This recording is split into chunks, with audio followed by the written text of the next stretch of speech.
勝負は波じゃないぜ明日の川に負けたら最後未来が闇に閉ざされる愛する友の眼差しが倒れるたび傷つくたび俺を強くするルール破りのジャッ悪の超人さあお遊びはここまでだラスト5秒のファイヤーキャプテンファイター俺は炎の筋肉マン MUSCLE マッスル MUSCLE マッスル 3、2、1ファイヤー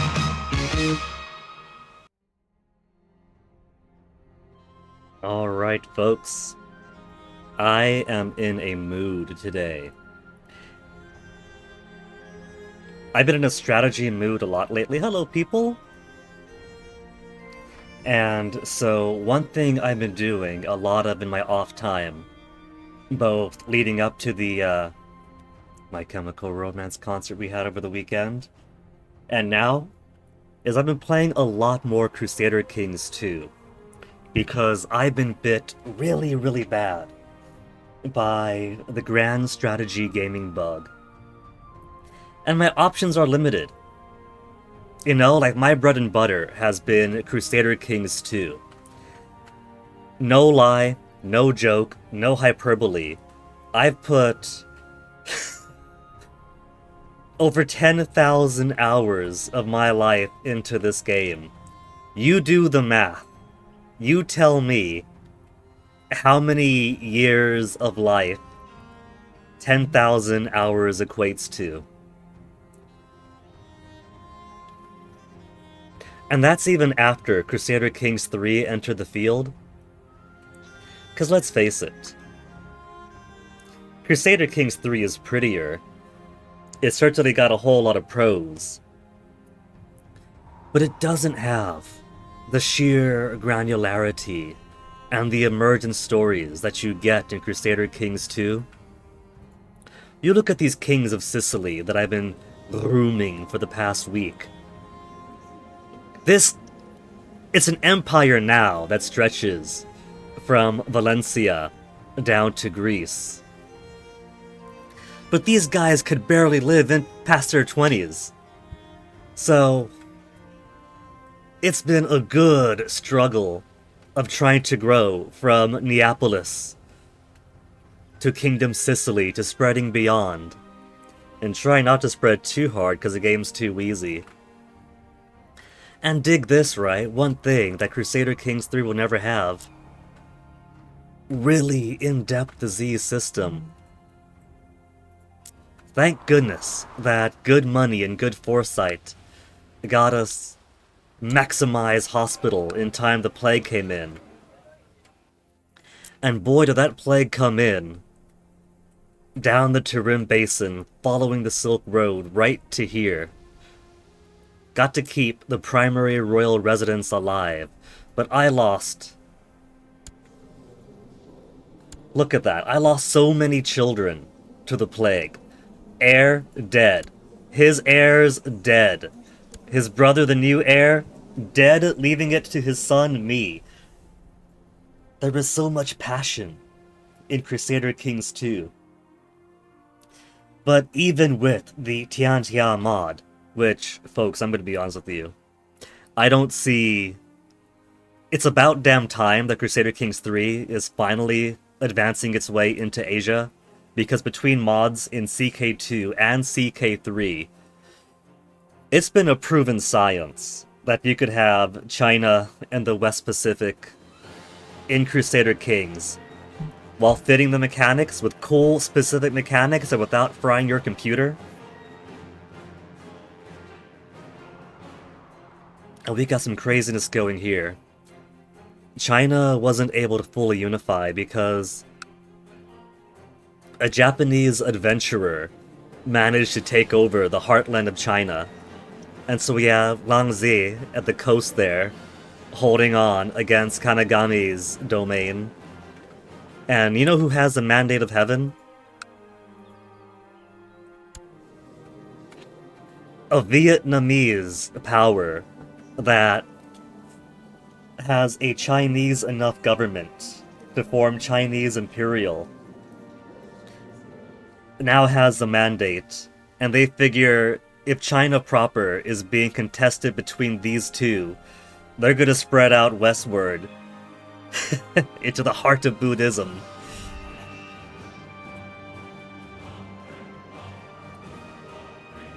I can't imagine the whatever system that CK3 is gonna have for including East Asia and West Pacific into the game being as exciting and as granular and finesse as this. But you know what? Even with thoroughly enjoying Crusader Kings 2, playing through it again with a golden mind just to have a little tight, methodical Mediterranean Sicily, once more this character, because all of his family basically died off to the plague, he had to take over super young. And just his whole reign, he's only 18 now, and his entire reign was living through multiple Lotharingian embargo wars because this asshole over here keeps telling them to 2 months after we win a war. So, constantly butting heads with Lotharingia, trying to recover the realm from plague, and because he was a kid, are normally very loyal vassals in in Sardinia, decided they wanted to try revolting, and the old fart in Benevento was also getting his hooks in, so we had to like play a little bit of tense back and forth to keep those from firing, because post-plague army as a child with this guy as a regent, instead of somebody with good stewardship, meant no army, so I was kind of touch and go. But even this, right, after 10,000 hours plus of Crusader Kings 2, it's fun candy. Crusader Kings 2 is my fun candy time. What's going on with Hispania? Hispanian Ducal War, oh right, for... Somebody got a favor on Emperor of Hispania to push their claim on Catalayud. But even then, right, this is too small. This is too small for me.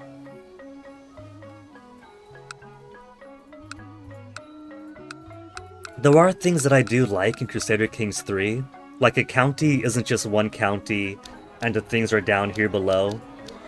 It is visually split up into different baronies. But I do just like how the baronies are forever married to the county. So ultimately, you can't really have border disputes. They're just different grounds you could walk on, which means you can't expand on them the way you can here, if your prosperity and wealth is really good. But even then, both Crusader Kings 2 and Crusader Kings 3 feel like they have really small maps to me now. I mean, look at all this territory in India, right? All these different counties. Even without Tianxia, India is a pretty beefy place. In Crusader Kings 3, so many of these are lumped into like just this would be one county, that would be one county maybe, that's another one county. You know, really big, painting broad brushes over everything. So even though you have discrete baronies, it still feels a whole lot smaller. I do like that for Crusader Kings 3, if I want to distribute land, I could just click around the systems a whole lot easier and doesn't have to be one by one by one. And I do like that culture and religion is a little more plastic. You could play around with cultural and religious change over time a little bit more freely. But I need more. I need more than Crusader Kings 2 can provide. I need more than Crusader Kings 3 can ever hope to provide. Which is why, today, I am going to try. I am going to try learning Imperator Rome. Now, this isn't going to be my first rodeo with it. Not window game capture, full screen main capture, Imperator.exe, so as soon as this loads up, it should be ready for us. I bought this upon release, because release was basically right after my catastrophic breakup with the British GF that led me to starting to stream so long ago, when it was, oh my goodness, my entire life trajectory is in the toilet. Right now I'm so heartbroken, all I can do is lie in bed or lie on an air mattress in the living room. I can't do anything, I can't get up. I can't do this forever. I need to have some kind of routine. I gotta have some kind of routine to drag me out, make me feel a little bit more active, and so I started streaming. I didn't stream Imperator Rome. But at that point, I mean, like, I was playing Crusader Kings 2, basically from 2003 into 2018, and decided this was basically the entirety of that relationship. This was an entire phase of my life. I'm so heartbroken, I'm gonna put Crusader Kings 2 down. No, I didn't. Maybe Imperator Rome is going to fill some holes. Crusader Kings 2 was my Paradox game. I couldn't really get into EU4 when that came out, and I bought day one because they promised that we could use the converter, the CK2 to EU4 converter. Except EU4 was too different a game. Too different a game, that's the problem for me, right? That's why I couldn't get into EU4, is that after Crusader Kings 2, Crusader Kings 2 was so easy. I'm the dude. I am the dude, and as the dude, I'm not just playing as the spirit of the country. You know, I can't wrap my mind around you play as the same country forever. If a revolution or civil war happens and you lose a civil war, well, guess what? You just change government types. Congratulations, you're now communist. Now you get these bonuses. I liked in Crusader Kings 2 that we were playing as the people, so in trying to govern the nation, I was playing different people who had to respond to different realities with different internal and external pressures, and so I could never quite wrap my head around EU4. Bought it for the CK2 converter, converted my, like, oh man, the Crusader Kings 2 map was so tiny back then, it barely got through half of Persia. Converted my world conquest only halfway through Persia, Roman Empire. Gave it a go. And the converter was so wonky that it was basically endless revolts. Constantly like, you know what, I don't know the game to do endless revolts, let's just start all over. But still couldn't wrap my head around it. And so when Imperator Rome came out, and I gave it a go, they said, well, you know, Imperator Rome is basically the best elements of all the main Paradox games in one. It's got a little bit of Europa Universalis 4 in it. It's got the population system, you know, if you like pops, it's got pops. It's got a little bit of character finagling like Crusader Kings 2. And I thought, hot dog. If it's the best element of all these, I'm gonna give it a try. So I gave it a try. Depressed Little Guinea gave it a try when it was first released. I'm not gonna say that it was no good, it was more like me was no good. Because it wasn't quite Crusader Kings, and that's perfectly fine because it doesn't have to be. I was perfectly excited for Europa Universalis 5 until it killed all motivation for me. And that's nothing like Crusader Kings either. But It was a system I didn't know. I gave it like 28 hours or so, because you kind of need that long to figure out, am I even good at the strategy game? Do I know the strategy game? It turns out, no, I don't know the strategy game. And it has been so long since then. I mean, heck, Crusader Kings 3 came out, like, what, a year after or so?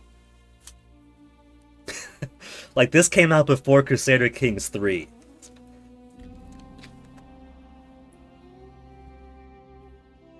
So the game that I tried for almost 30 hours is a completely different game than the one I am playing today. Which means I still don't know the game. I'm nervous, you know?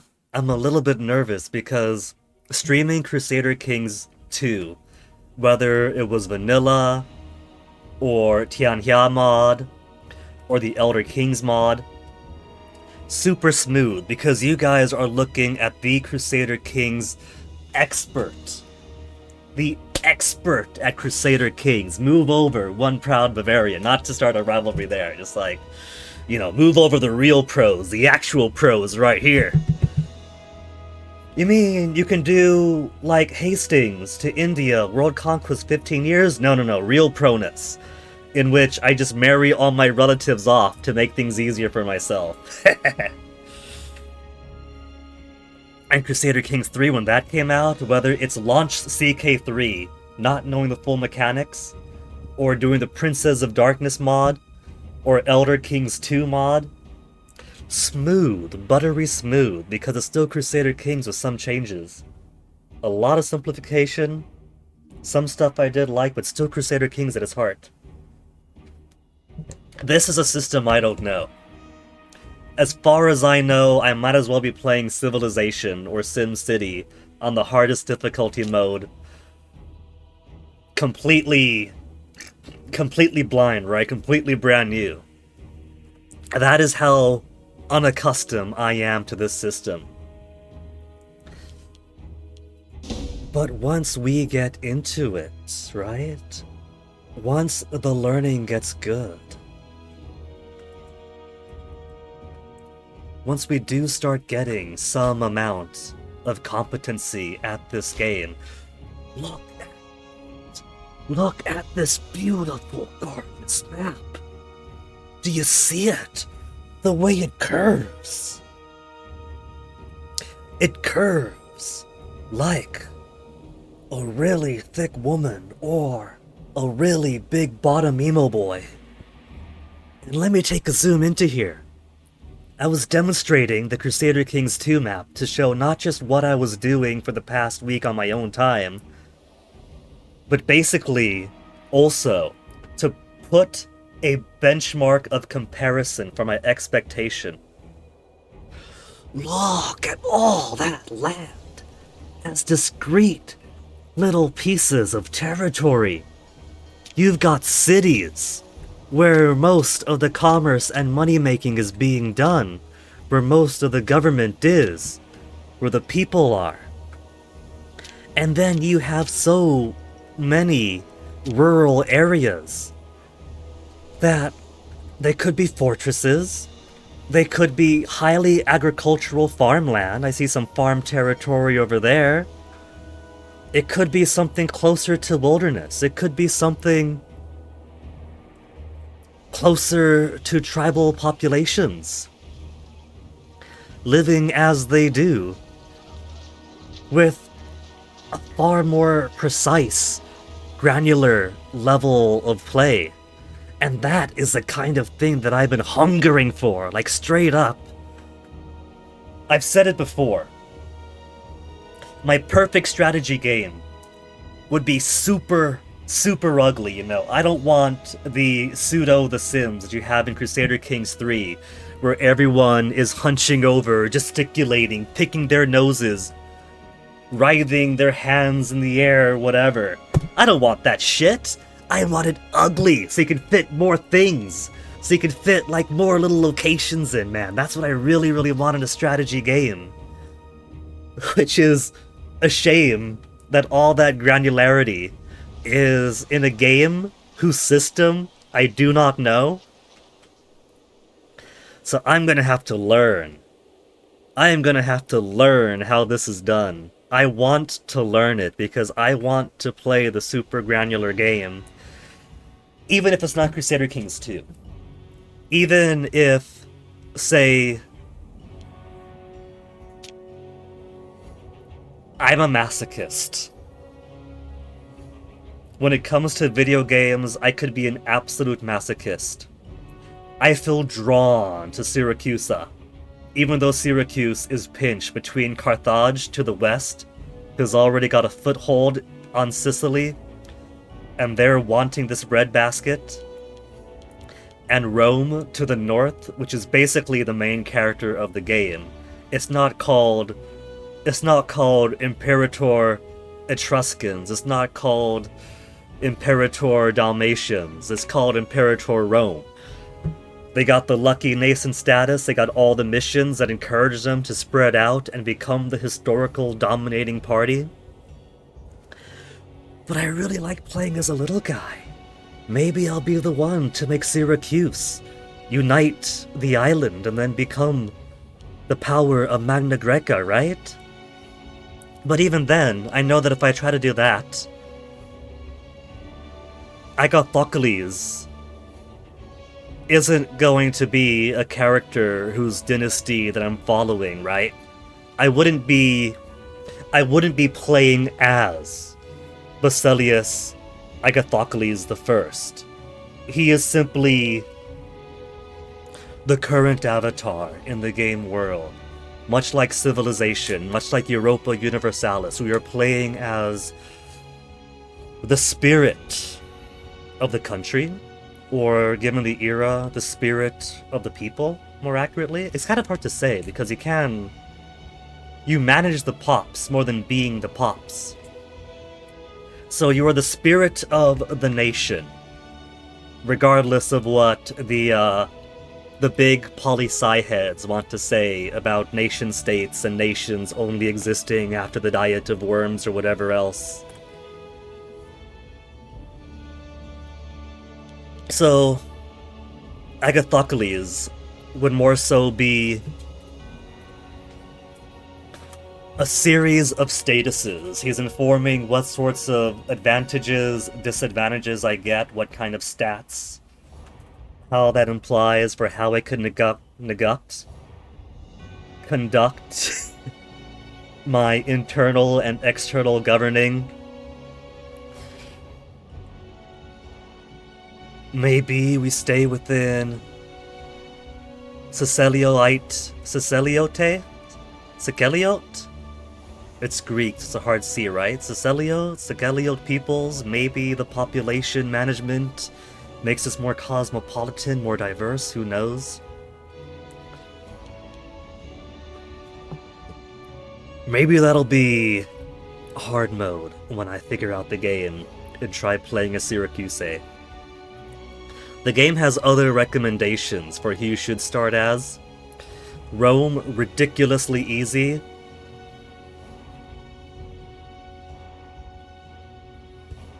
Second Samnite War finished mere months ago, cementing Rome's position local power. Face off against Etruscans and Carthaginians. Requires caution, yet Rome's economy far exceeds its appearance. So Rome is basically set up for success. Carthage, normal. Prospered for many years before the game begins. Number of coastal cities on the Mediterranean. Epirus also seems kind of exciting as a start. Difficulty medium. Theros the First. Theros has it easy, right? I mean, they wouldn't name a type of victory after you if Pyrrhic victories weren't completely overwhelming wins, right?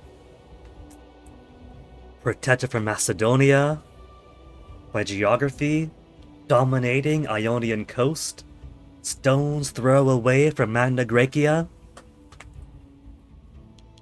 Sparta, the hard start. Syracuse, also described as hard. Athens hard. Massilia hard. That's Massilia. Massilia down over there, what's your story? Most successful of the Greek cities of the Western Mediterranean, main city of the Phoenician colonists. Founding trading posts of Emporion and Hemeroscopion in Iberia.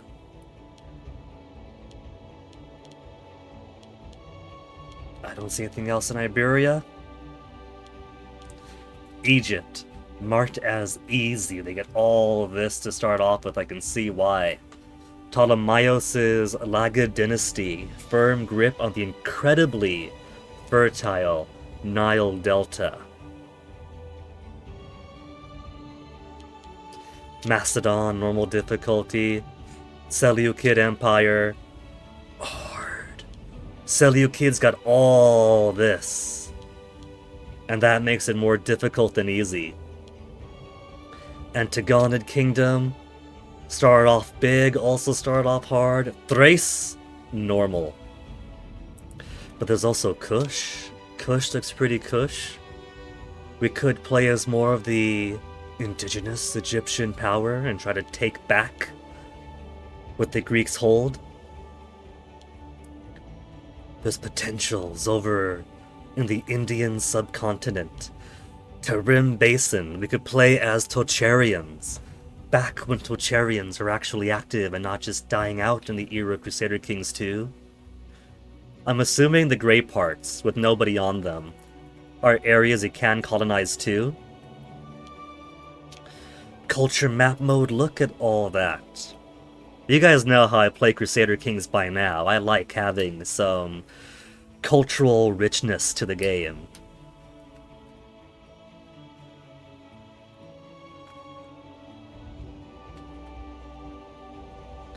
And would you look at that, there is people even in the currently uncolonized area. They still live there. They're just not operating as the kind of states Paradox wants you to play as. Which is a big problem I have with Europa Universalis 5. That's basically why I'm dropping Europa Universalis 5.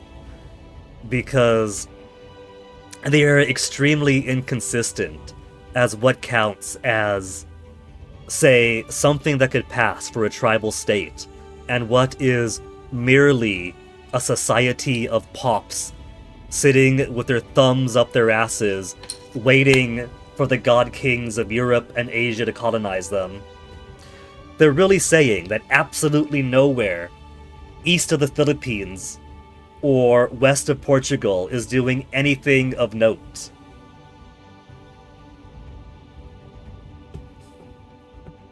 Apparently, all of us Pacific navigators doing commerce and politics across kin groups spanning an entire ocean, and even colonizing, well, I wouldn't say colonizing, it was the westward expansion across the Pacific that led to the peopling of North America long before the land bridge was even a thing. Predating the land bridge by millennia, son. What's that? So I can't be too enthused.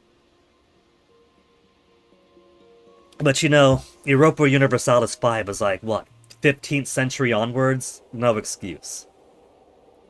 But playing in 300 BCE, when it's a whole lot more settling the barbaric wilderness of Europe. Alright. You know, that's predating even the Palauans.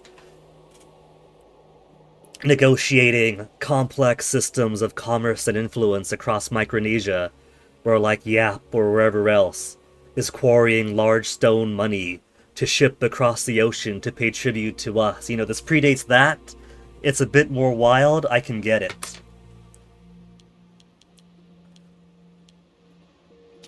And check that out, they got the amber all across the Baltics, as they should.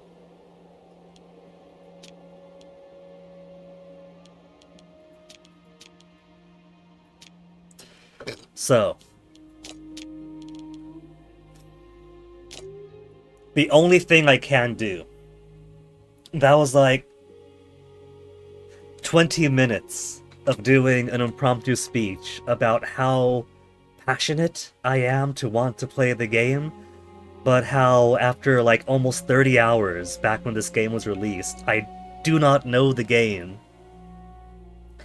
The only place I can start, the only reasonable, logical place I could start,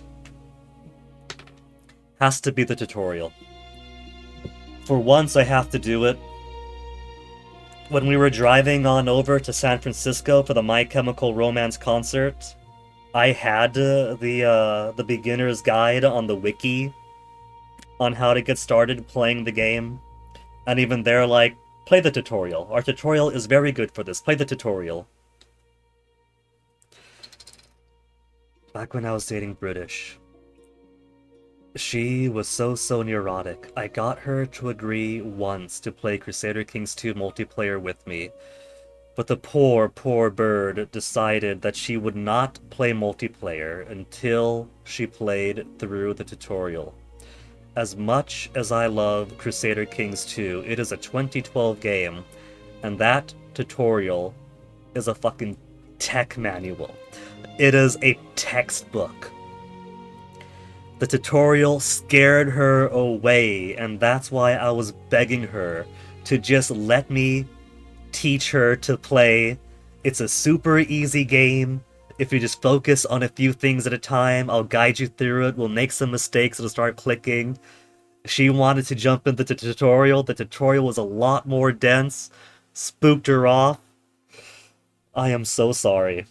So, when my boyfriend first moved over, when he had to flee from Florida with all the stuff going on there, and he agreed to play multiplayer, we skipped the tutorial. I was his tutorial, and we had a lot more fun. It was still a pretty obscure, esoteric game to him because it is Crusader Kings 2. Listen, I like the guy. He's cute. He's funny. Sometimes he could be sweet. He's not the smartest man around, but that's okay. And even he was having a fun enough time playing with me. So the tutorial in Crusader Kings 2... The tutorial in Crusader Kings 2 was actively detrimental to continued Windows 10 support and soon. Fuck off, Microsoft! Detrimental to continuing to play and enjoy the game.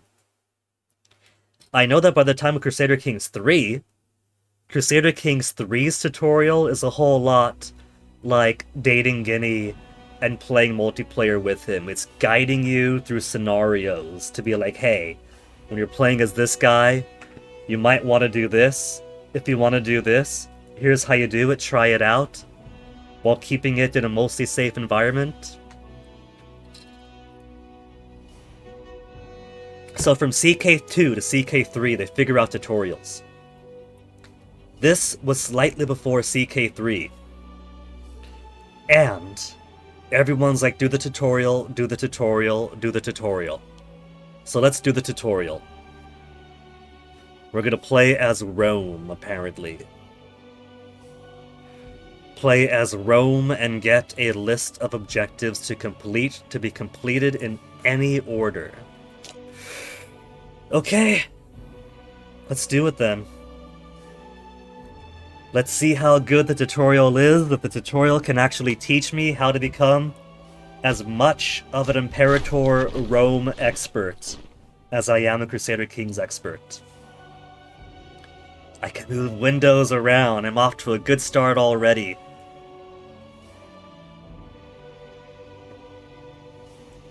The glory of Rome. Welcome to the tutorial for Imperator Rome. By completing the series of objectives which you will find at the top right side of my screen. Here? No, here. That top right. Not that kinda top right.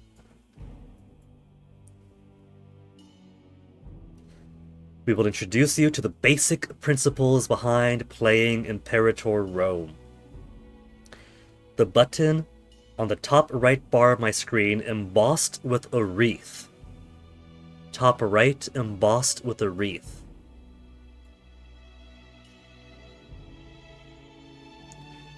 On the top right bar on the screen embossed with a wreath. This one. Tutorial objectives. A, found it. And spear. I should have continued reading, get the spear part. Will allow you to open and close the tutorial objectives window. You'll be able to complete objectives in any order you choose. However, if you are new to Paradox titles, or wish to refresh your knowledge, we recommend that you follow the objectives list from top to bottom. You're telling me I shouldn't finish off the Samnites, destroy Etruria, conquer the Sabini, stabilize Rome, and only after doing all that raise my levies?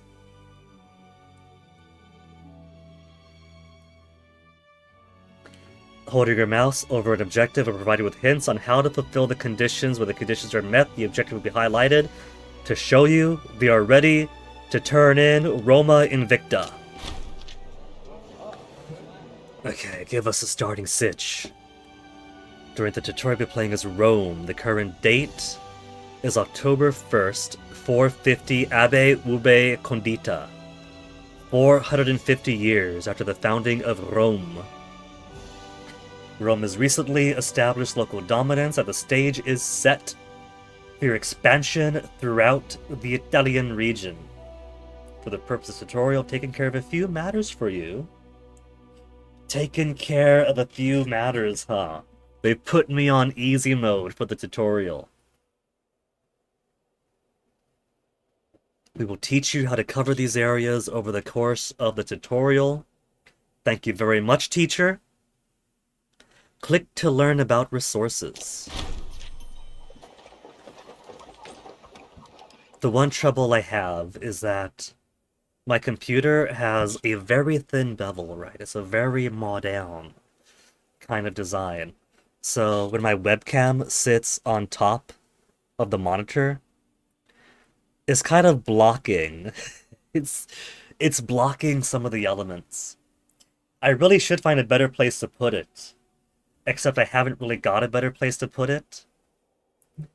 Back at the old place, I actually had my monitor sitting on top of a wooden box with a stack of post-it notes under every leg of the monitor to give it extra height. So I was playing like this, leaning back, and then the camera could be under the monitor, but still have some height because it's on top of the box.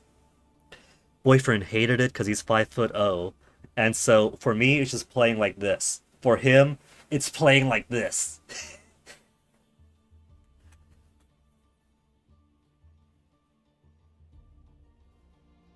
But yeah, I cannot actually see what I'm assuming. That's holding... This icon over here looks like it's holding wheat. It's tyranny. Well, if I just balance the webcam like this, could I pinch it to be tighter? On the very edge of the bevel.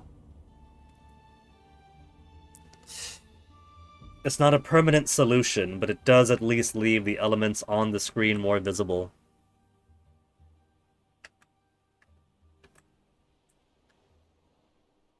While on the top bar, the main resources you'll accrue or spend over the course of your game, we recommend that you spend a moment getting acquainted with these.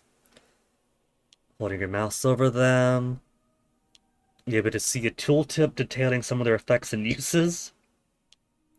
For the purposes of the tutorial, provided you with a significant bonus to your treasury and influence resources. Treasury, manpower, political influence 500. They've given me a small starter loan of 500 political influence, 500 treasury, stability 50. Okay, so treasury is money, right? 514 bag and stack of gold. Previous monthly balance was plus 1.62 bag and stack of gold. Good amount of taxes, a little bit from commerce. Fleet maintenance takes away 1. Fort maintenance takes away 1.2. Wages takes away 0.7. So I'm nearly losing 2 every month.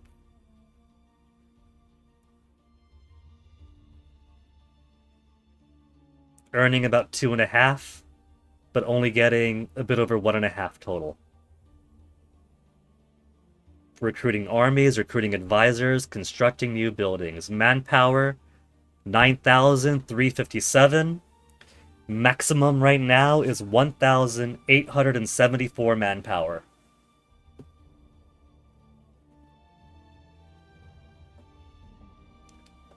When I tried playing, I did like 1 or 2 Wars of Conquest, and then the rest of the nearly 30 hours was waiting very, very, very, very, very slowly for manpower to replenish. I am not good at manpower in Pop's games. Give me Crusader Kings, where at the very least I'm playing as people, and things are a little bit abstracted, and I'm still taking time waiting for my military power to replenish. Either I've gone over my domain limit because I'm just a little baby that inherited at the age of 9 and I got a really shitty regent, and so I'm way over my domain limit. And I've only got 2,000 levies to choose from in an empire that normally fields 15,000 levies. Or I've just had a really big war and all of my armies have been sliced down for my ambitions and I gotta wait a couple of years for them to come back up to full power. I'm accustomed to the wait. I'm not accustomed to specifically having to juggle manpower. This is gonna be one thing I'm really gonna have to learn. Pops give 94, subjects give 8. No manpower lost to attrition currently. To replenish the armies, there is a need for 0 men. 0 reach the army this month. Excellent. Base manpower. 10,874 from Pops modified by base plus 1,375. Cool.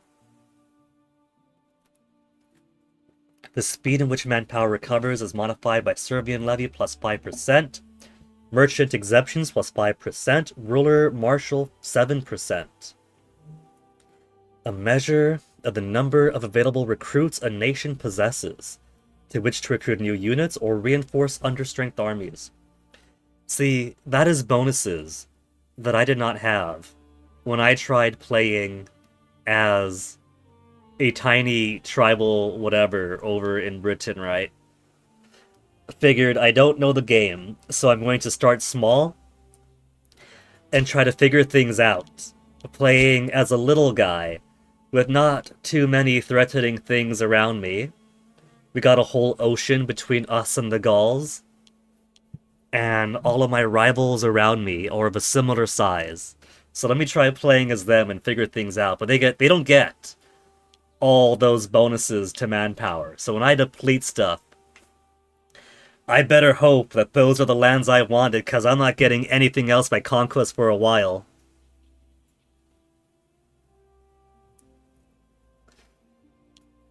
Political influence.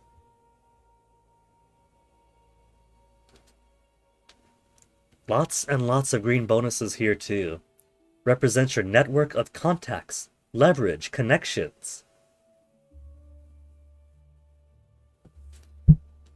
Is it diplomacy, mana?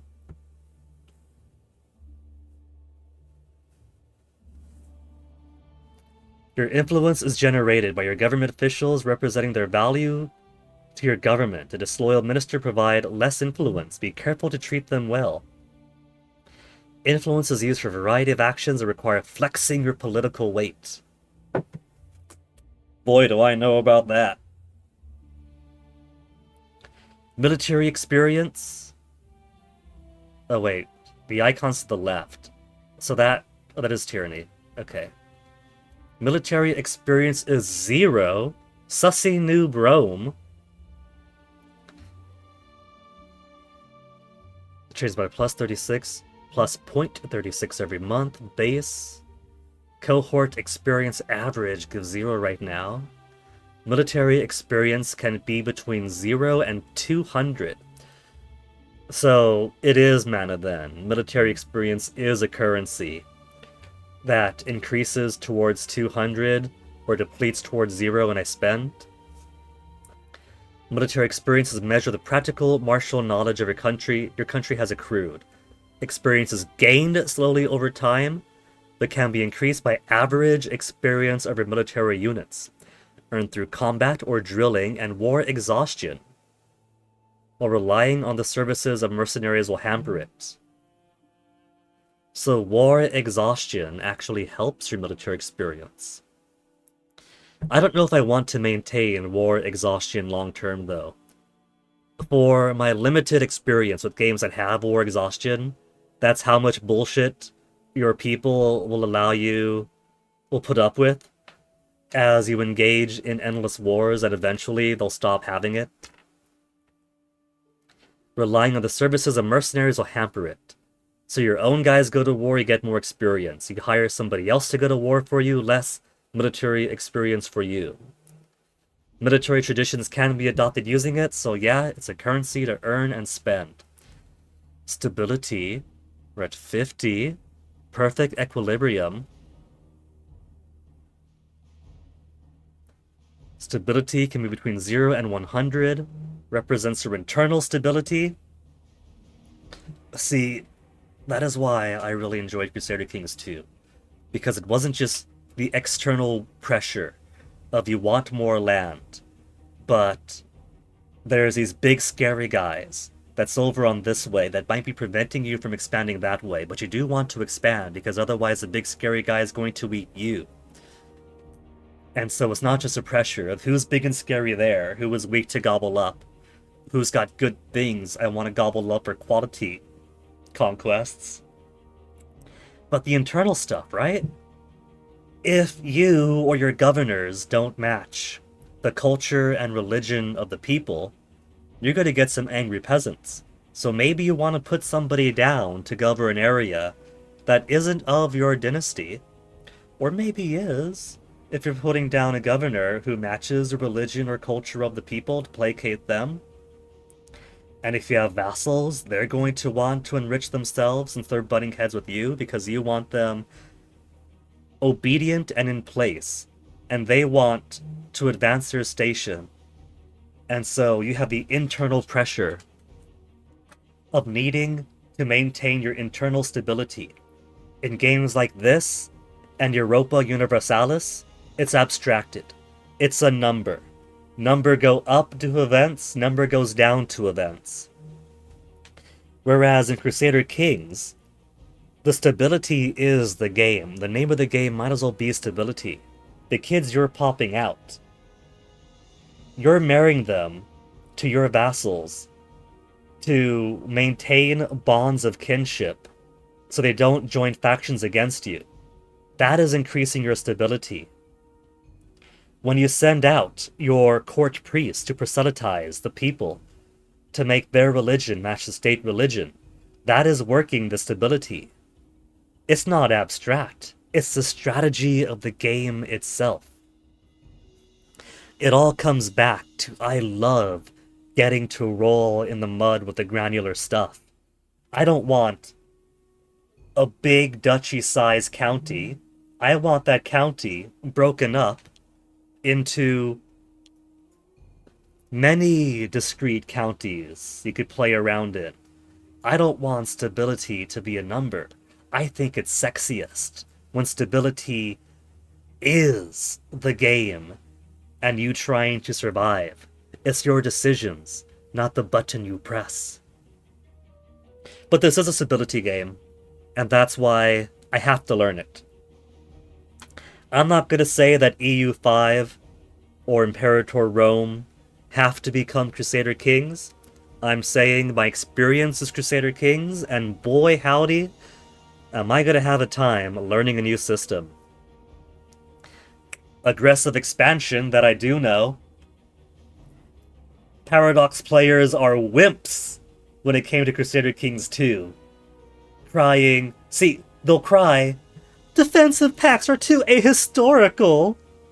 And then Crusader Kings 3 comes around, and they're crying, I don't care if the game's ahistorical, it's supposed to be fun! So it was never about the historicity of the game.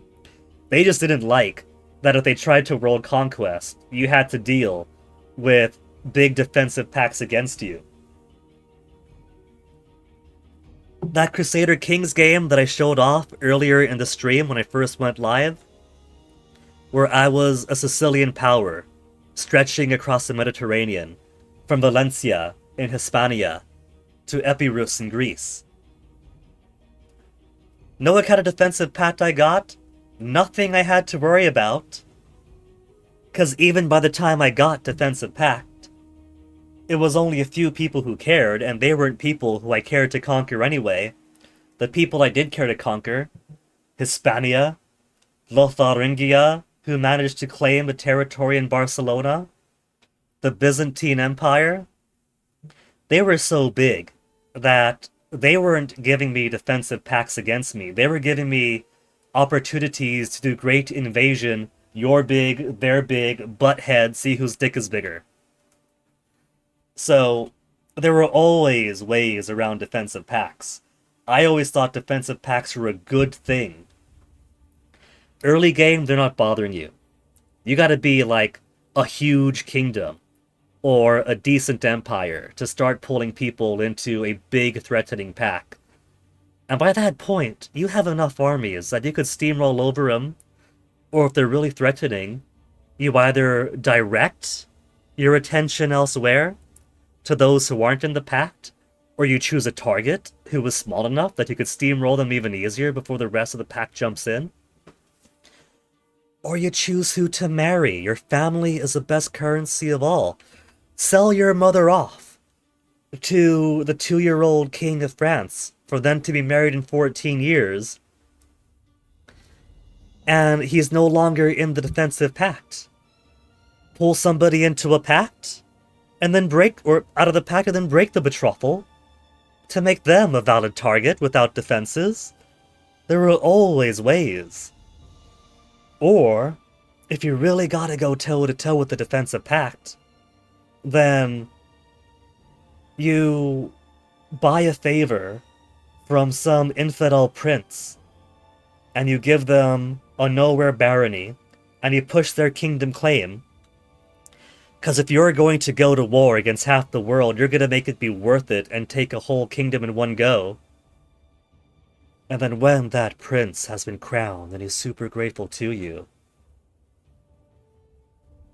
you make sure that your realm laws allow religious title revocation. You take your barony back. Maybe you allow him to keep his kingdom. Or if you don't, no one's going to complain if you get rid of him to put one of your own loyal governors in place. Now that wouldn't be me. Sometimes, because I do like mega vassals. Mega vassals are the best. But I also like having my religious and cultural diversity empires, so I might just keep the guy. Hey, Chillin' Chum. If you can govern that new nation-sized province. That's the game, Chillin' Chum. That's the game I'm going to have to learn.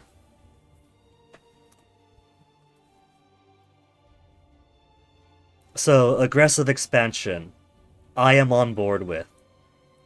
Indicates how other nations are likely to view you. If you have a lot of aggression expansion, countries would consider you as relevant to their interests, will be less inclined to engage in diplomacy, and may act against your interests. You are in time, Chillin' Chum, because I played this for like 20-something hours back when it came out, and I sucked so bad.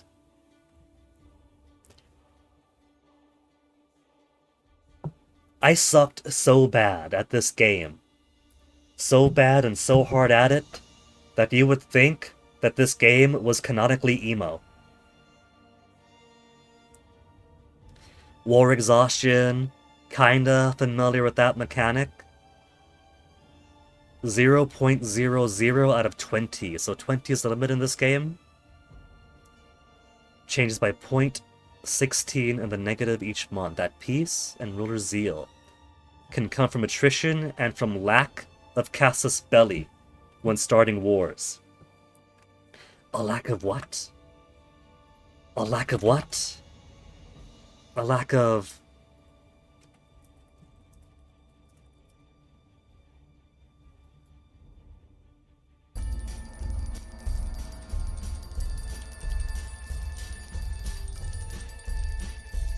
A lack of casus belli?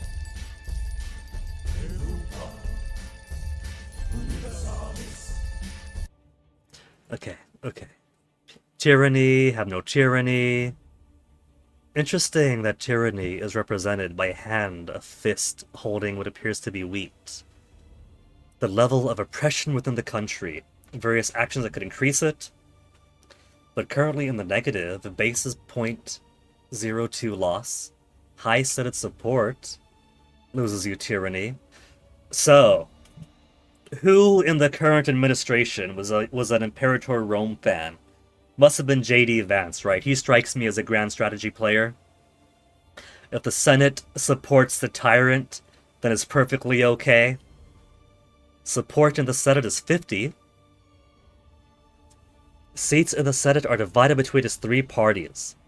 They got a 3-party system. Lush. How do I twist the system of the game where the third party becomes functionally irrelevant and only serves to sap votes and support away from the opposition party? The party's willingness to vote in our favor depends on how much they approve of our past actions. The percentage of votes that would fall in our favor should we take a decision that requires the Senate.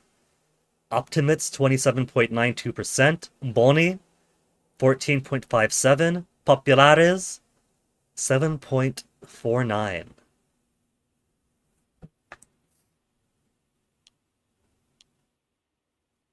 Their score?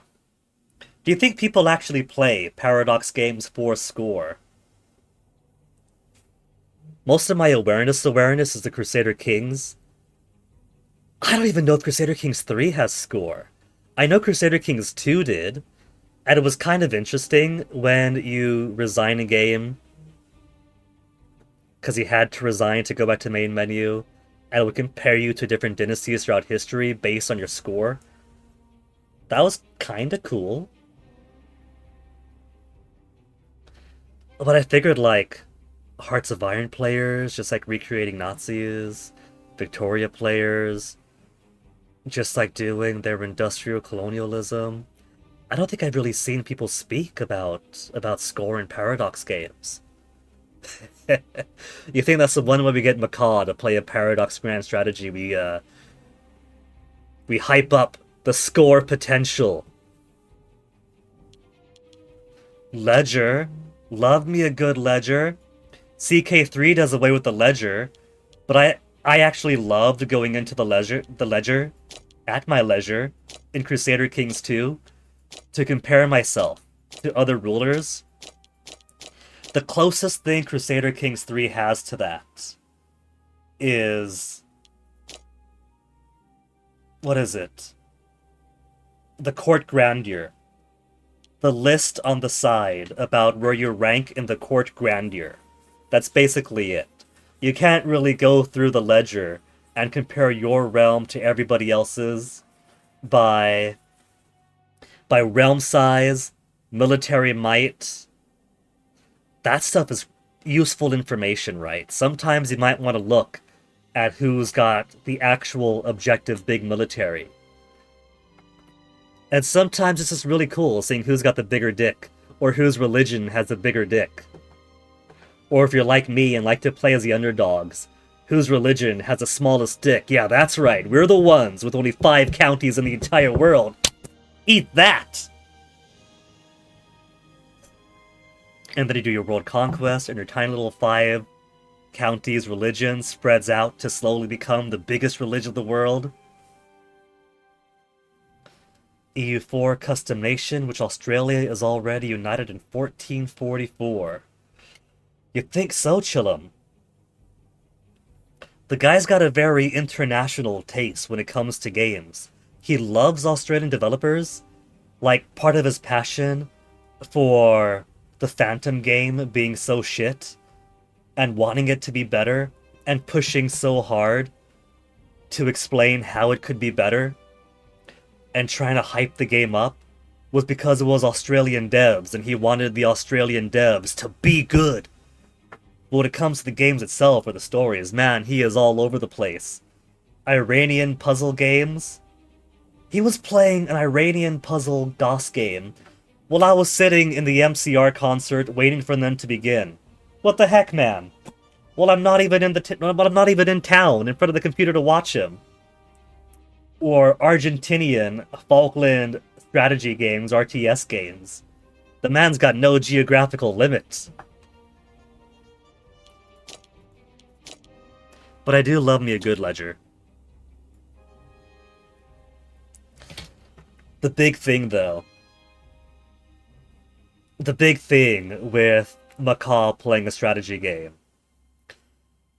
You know, we're long past the era when he could devote an entire week of streaming to do, like, an in-depth adventure game or, like, Ultima 7 taking him an entire... Was that even like 2-3 weeks of Ultima 7?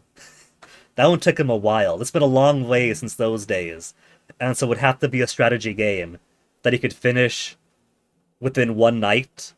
Either an average 6-hour stream or maybe a 15-hour stream if he really wants to push it. Unless he's gonna pull the old... Chat, that's it for tonight. We've done as much as we could. We'll come back to this another time. And then another time never happens. I haven't tried playing Korea in Europa Universalis 4. Maybe if he had a goal in mind, like, okay, we're gonna play as Bakje, we're gonna unite the Korean Peninsula, and then we're gonna survive one war against the Jurchens, then maybe. But you gotta admit, right, that these games, these grand strategy games, have some pretty... They got some pretty esoteric systems that you gotta learn in order to get to the point where you could see an easy goal fulfilled. I feel like if Macaw was gonna play Europa Universalis, it'd be the kind of thing where he's spending his off-stream time, like, digging around with test games and wikis and videos beforehand, and then he comes on one day like, Chat, this is it. I've been practicing this for a week. Today we're gonna fucking take over Korea and Europa Universalis. We got these crazy Swedish dudes out of Stockholm. Or something like that, you know? But he'd have to do his homework first. At least the way that, how the pattern seems to be lately, where he prefers games that he could do within a night, maybe 2 tops. Not that I'm Macaw, but as someone who's been watching for a while, and is still waiting for his full week marathon of Extra Power 1. Starts united. Often an AI-only game stays the same borders all the way through. Chillin' chum. All these times you bring up playing as Korea in EU4, and you're telling me you've been playing easy mode? You've been playing easy mode with a kingdom that already starts united. Ugh. Chill. The alternative is playing a suggested easy nation like Ottoman, Spain, or Portugal. You telling me that 2014 Guinea picking up Europa Universalis 4 for the first time and picking, like, a random minor power in Southeast Asia, like Borneo or something, and not even like a big minor power, but one that still has to expand to get anywhere good. You're saying that's not the smart play for the first time playing it?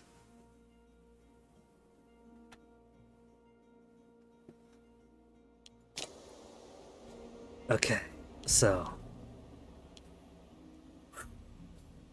it has tutorialized me on there being tutorial objectives and tutorialized me to check out the bar on top. Stabilize Rome objective number 1. Well, folks, that's been an entire hour of talking about playing games before I get control of the game. So, time to BRB, use the bathroom. That's it for tonight. Thank you guys for watching.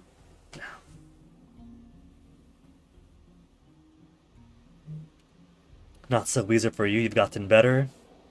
I could imagine Chillin' Chum, because you've got, like... For me, it's Crusader Kings 2. For you, it's Europa Universalis. So I should hope that by now, you're as much a pro as Europa Universalis as I am with the Crusader Kings. Perform a divine sacrifice for stability. Increase stability, open religions window. Oh, hey, there's a bar down here, too. Do you think they got karaoke? Click on Perform Divine Sacrifice Interaction. Stability tends towards 50. Stability value of less than this represents a nation getting closer to turmoil.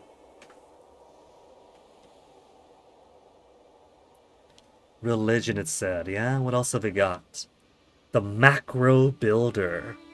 Quickly recruit cohorts, build buildings, promote pops, and much more. There's so much in there. Import trade goods. Import nobles. Nobles are a trade good? Wait, no. Not nobles themselves. Different categories. Resources, trade goods. Food goods. Goods relevant to the nobles. Goods relevant to the citizens or the freemen. The slaves and tribemen and so on. Build ships. City buildings. Oh, look at how expensive they are. Nation overview.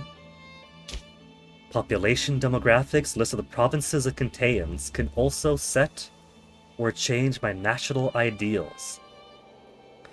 So we're mostly Roman.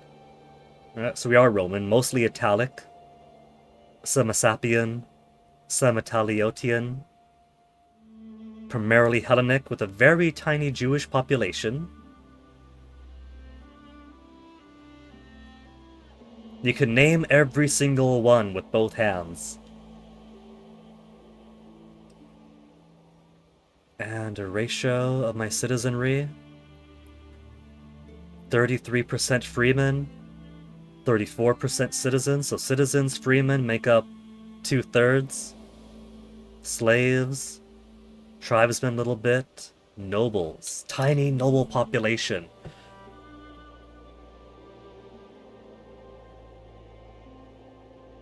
That is a whole lot more slaves and nobles. All they gotta do is figure out that this imbalance is kinda hard to protect against. Adventures as Republican, Ainu, and EU4, probably your favorite Challenge. I can see that. Starting off at the north end of the Japanese peninsula, making yourself an Ezo Republic. And Ainu, so I'm assuming that you're bucking the historical trend of the eventual colonization, huh? But I can't imagine there's too much opposition there, externally, apart from Japan to the south and maybe a unified Russia. +5 loyalty of characters, posh. +8% national freeman happiness. There's decisions.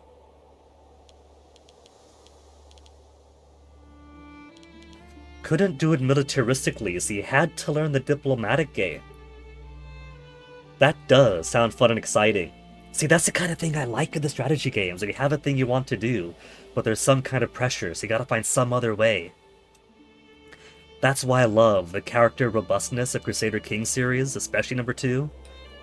Since if you wanted to do something, you couldn't just rely on the military. The military was simply a tool.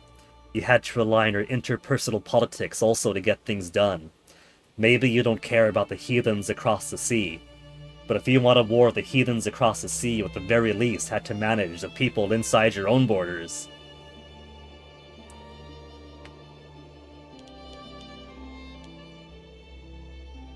Oratory ideas, military ideas, and a lock slot. Sanctioned privileges. Look the other way from time to time, lessen our reliance on using currency as a tool for bribery, to lower corruption by looking the other way. Permanent shipyards, cheaper shipbuilding by a whole quarter, that's cool. Martial ethos, more morale. That he colonized various Pacific islands. Oh! See, Children Chum, what I want is a game that makes grand, ambitious promises, like Europa Universalis 5 does, but isn't a coward.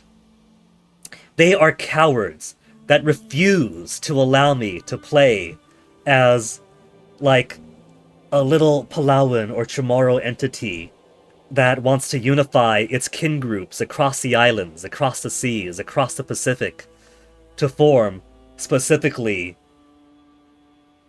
an independent Moana to protect ourselves from external colonization. And yeah, if the game allows me, if I get good enough, to maybe turn my little Chamorro or Palauan starting polity into global dominance, bringing civilization to Europe, I say why not? At the very least, if they're not gonna put like, oh, well, we don't know the history, so we don't know what all to put there, then at least put tribes, cowards! At least put tribes so we could play as them! The AI in tribal hands, the tribes and AI hands, are still gonna be colonized by everybody else eventually. That's simply how the AI do. AI is weaklings when they're not put in charge of a megastate or something. So they're still gonna get their colonization game. Just don't be cowards and say, well, sure, this very robust series of nations, of people conducting warfare across the ocean, navigation across the ocean from continent to continent, maintaining known systems of kinship, commerce, tribute, industry. They're just populations. They're a society of pops. They're digging in the mud to pick their shit out to make chocolate or whatever it is that the primitives do. Cowards they have in Sweden!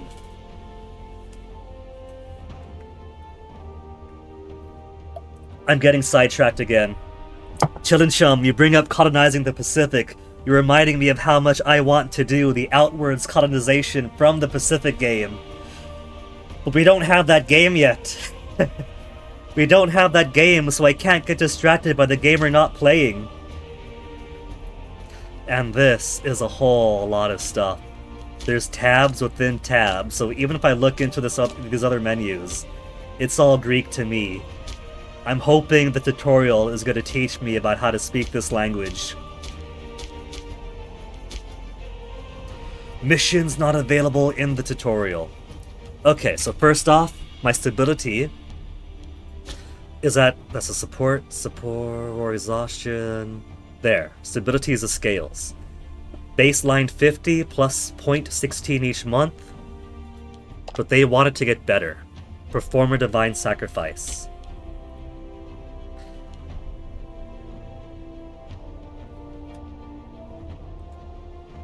Yeah, see, Chillin' Chum, even something like that. Even if they just want to put, here there be tribes, here they're all animist. It's not perfect. But they're Swedes. I don't expect them to know the entire history of the entire world, right? Like, they do Europe pretty well, and if they have people on their team with doctorates or majors in other areas, or they're listening to forum goers that have experiences in other areas, then sometimes they add somewhat better systems in other areas, but it's never going to be globally perfect, because I can't expect a corner of Europe to have a completely perfect global historical knowledge base. I already understand that across their various grand strategy games, the simulations are imperfect.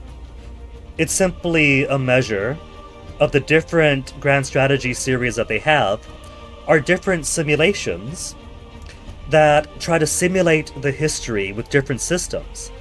And that is perfectly fine, you know, coming from my anthropologist background. Academically, you kind of got to acknowledge there's no such thing as a 100% perfect map, because a map is a choice of what information you're trying to tell, which means you're not telling all the information. You're always leaving something out because that's not relevant to the information you want to express.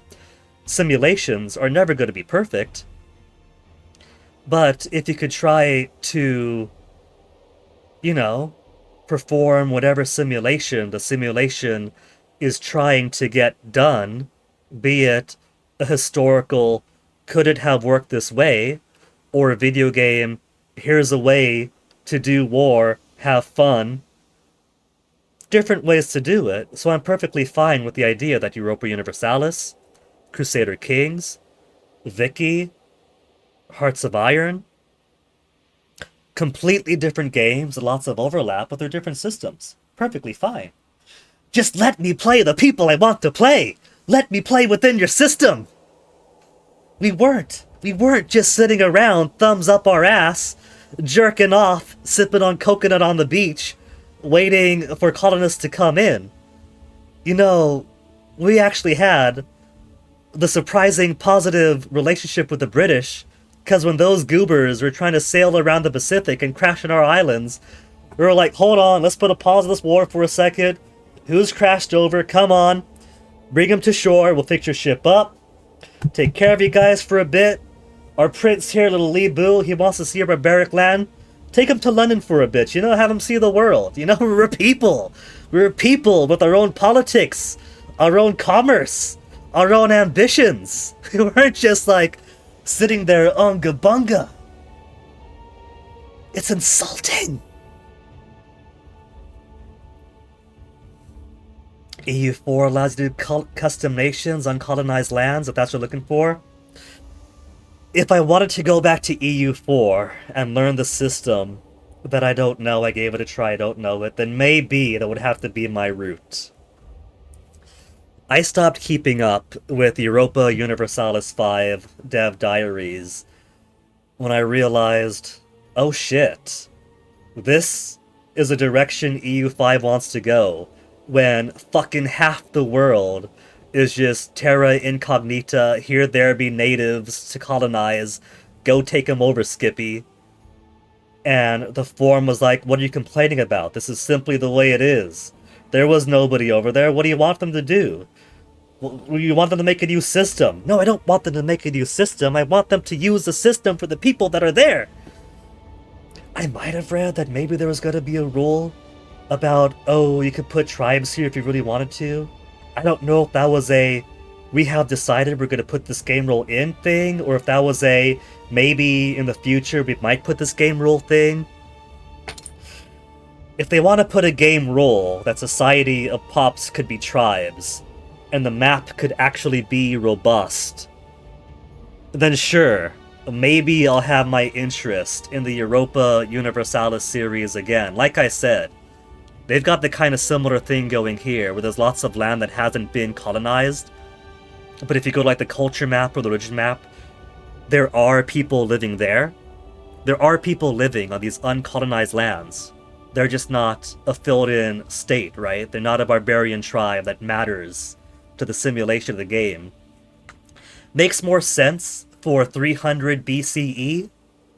Doesn't make as much sense in the 15th century. Oh, ye grand cities of North America, you robust trade networks uniting North and South America across the entirety of Turtle Island and below. You're just Society of Pops. You're waiting for the real civilizations to come through in 1400 AD. Anyway, I haven't made my sacrifice yet. By the time I make my sacrifice, I'm going to have to take my BRB. It's already been 1.5 hours.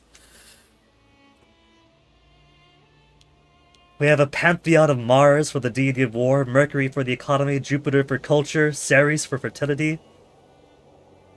Again, is it a hard C or a soft C? We're speaking Latin in Rome, right? So would it be Ceres? Ceres? Where do I make my Temple of Roma? Tomb of Romulus, Manili Stone, Empty Altar.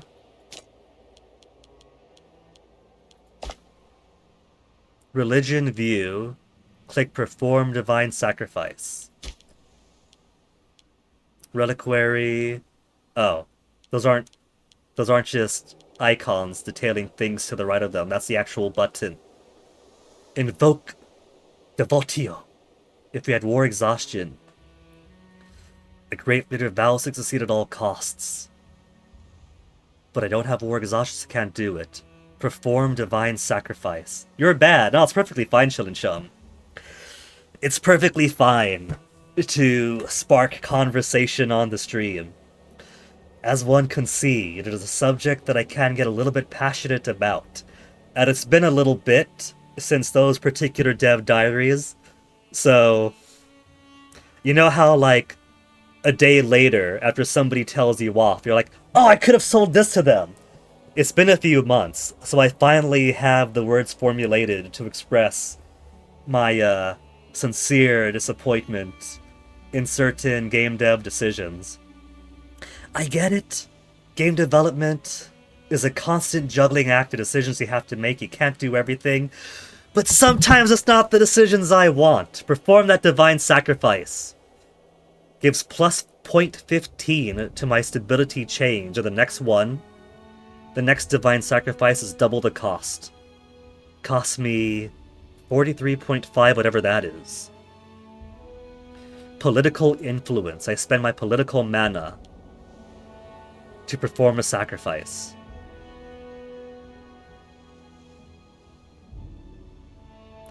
When this says this is due to my base cost...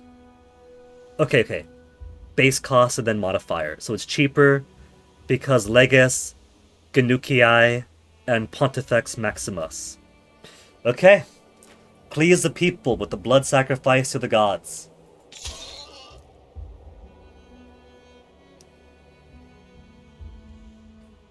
Oh, that was a lot of ceremony. I don't need it to be Crusader Kings 3, where every single time we do an action, it's with a giant pop-up and people going Aah! As it gives you 5 paragraphs telling you what you're acting or doing. But CK2 would have at least put a pop-up saying you have performed the sacrifice the gods are pleased. Press to continue. Hopefully this makes the people happy. I don't think I would have known that I clicked that if I did it by accident. If I was like moving my mouse around and accidentally clicked and I heard that noise, like, what happened? Did some event pop up? Let me pause the game. Did you do something? Did you do something? You did something? But okay. That's how you sacrifice. That's how you get more stability. That's my influence down. Stability now gets to enjoy 0.31 each month. Reward is 10 stability. I did it. Left click to mark as complete. Okay. I've successfully stabilized Rome. As I play more, I will encounter a variety of modifiers and effects that alter my stability, the cost of increasing it, and the effects from having it. Events will often affect your stability value. We have provided you with some extra stability as a reward for completing your objective. I got good boy points. Invoke a deity. Open religion window to browse the deities of the I got room for both windows. I got room for both. To browse the deities of the Roman pantheon. Each country has 4 deities: war, culture, economy, and fertility. The deities in each of these slots provide a passive bonus to the country. Can be changed to obtain different bonuses for a cost. A passive bonus to the country. So Mars. Morale of armies is lit up plus 3%, but discipline plus 6.43 is kind of faded out.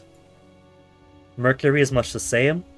National citizen output has a plus 10, but commercial income, 15.5, is also great.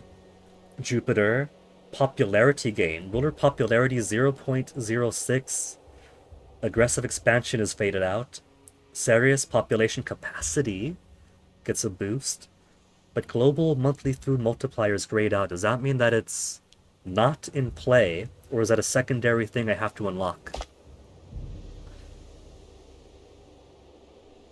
Invoking a deity provides a temporary extra bonus, known as an omen, which is applied in addition to the passive bonus each deity provides. Alright. You see, I'm taking it extra slow with this and going back and forth on obvious things. Because I gotta learn a whole new system. Being a CK2 head, learning a non-CK2 game about abstractions and numbers and manas, I gotta really Barney size this. So I gotta big time crawl before I run. I'm basically at the Society of Pop stage of mastery. I haven't hit their not exactly scientifically, historically accurate linear progression of civility from barbarism to civility, civilized at the game point yet. I'm still at the barbarism stage. So the grayed out effects are omens that I could invoke. I'm assuming one active at a time only. It is important to note, well there you go, that only one omen may be active at once, and that an omen may not be revoked once chosen. Once it has expired, a new one may be picked. So I can't bounce between. An omen isn't just for Christmas, an omen is for the life of the omen, and then I can go to the omen store and pick up a new omen. We recommend you invoke Mars for the purpose of the tutorial, but feel free to try out something different. I might just take their word for it. I get 100 extra political influence.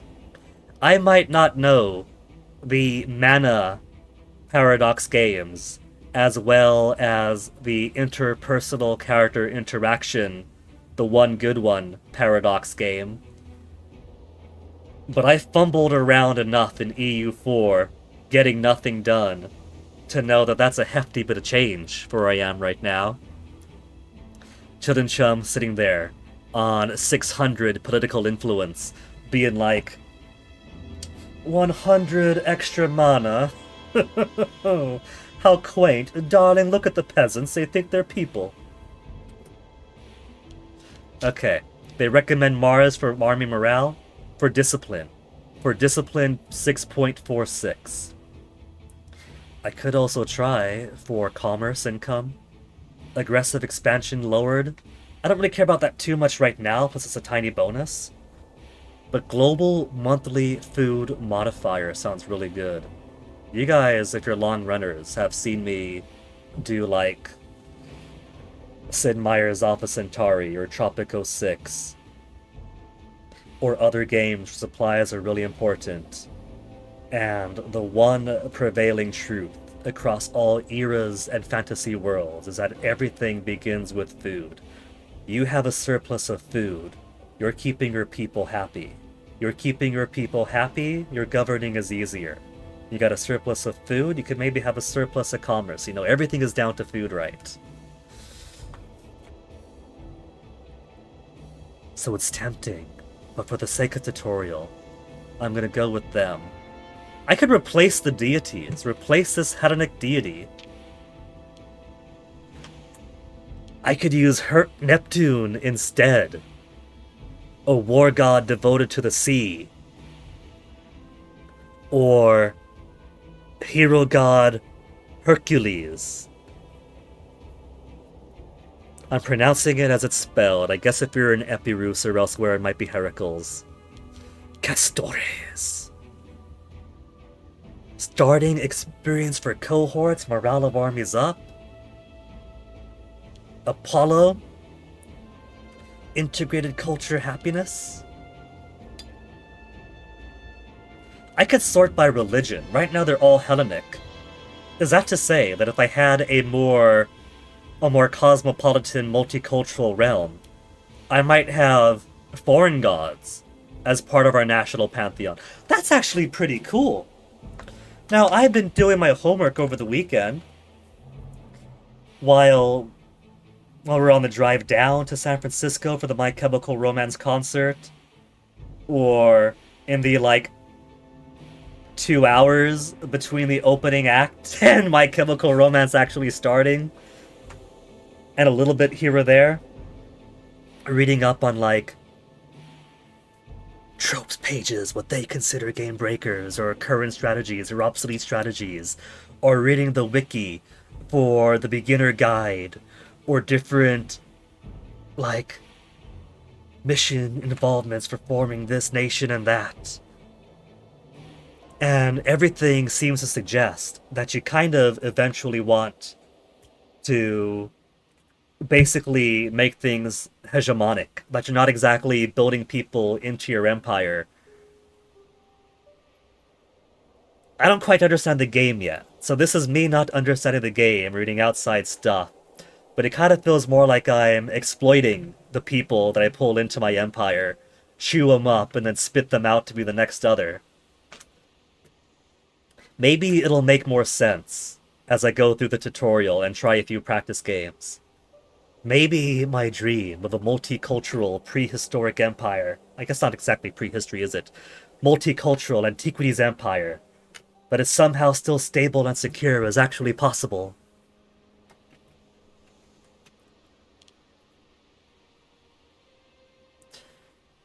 Okay, so where's my... what am I doing again? I want to invoke Mars, right? Call upon Mars for 5 years, so simply by pressing their picture. I press their pretty picture, and that counts as pushing a button. Other economic gods right now, Pluto or Vulcan. Economy is literally underground for either of these two. Jupiter, Minerva, Fortuna, Juno, Sol, Asclepios, Fertility, Bacchus, Diana, Venus, Faunus.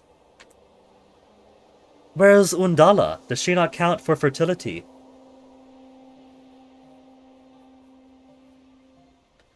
Diana's got a couple of icons on her. Has a holy site in Capua, and owns a holy site for Diana. Is that more bonuses if I do that then? If I own the holy sites. Has a holy site, owns a holy site. Has a holy site. Epidaurus owns a holy site. The fuck? Apollo in Delphi. And Delphi owns a holy site? I don't care about that anyway. So, let's invoke. Call upon Mars for half a decade to get 6 point plus 6.46 discipline. And why do I see the screen kind of flashing on my end?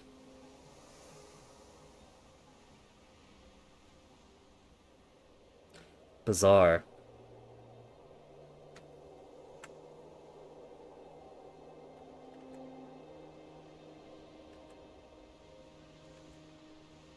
I don't see it on the stream capture.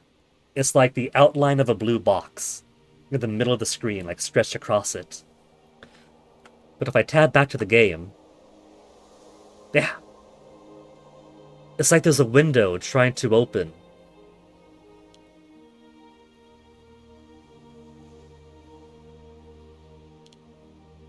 But it's only when I hover. Huh. Must be a weird interface thing. Does it do the same if I hover over Mercury? Seemingly no. It's not doing it anymore. Was there something perhaps behind the window when I was hovering over here? As long as it's not doing it anymore. Invoke Mars. See, now there's a confirmation. Where was this confirmation when I wanted to perform sacrifices? Alright, do it. Call upon Mars. Where was this window when I made a sacrifice? See, like I said, it didn't have to be big Crusader Kings 3, 5 paragraphs of really bad fan fiction. But I'm surprised there wasn't any pop-up at all. Speaking of surprising pop-ups, folks, check this out. Check this out. The month or whatever of having chat on my tiny phone and having to squint down every time I want to respond to someone, it is finally over. You guys are back on the tablet again. Toasty giveth and Toasty taketh away. I'm pretty sure that my charger stopped working because the little kitten likes to chew on things, and that's why my charger kind of like popped open at the front end. Because I'm pretty sure he must have found it, bit on it for a bit. So, very likely the charger broke because of cat chewing on it. And then yesterday, I catch him chewing on... The other day, I catch him chewing on it again. Like, Toasty, no, don't chew that. Take it away, plug in my tablet. And it actually charges. No kidding, the last month, every time I want to use my tablet, I'd have to pinch the charger and like kind of squeeze it against my tablet to make it hold a charge. And so my fingers have been very sore having to pinch like this if I want to watch stuff in bed. And now it works again. The magic of a cat biting a charger broke it and restored it to life. It has risen.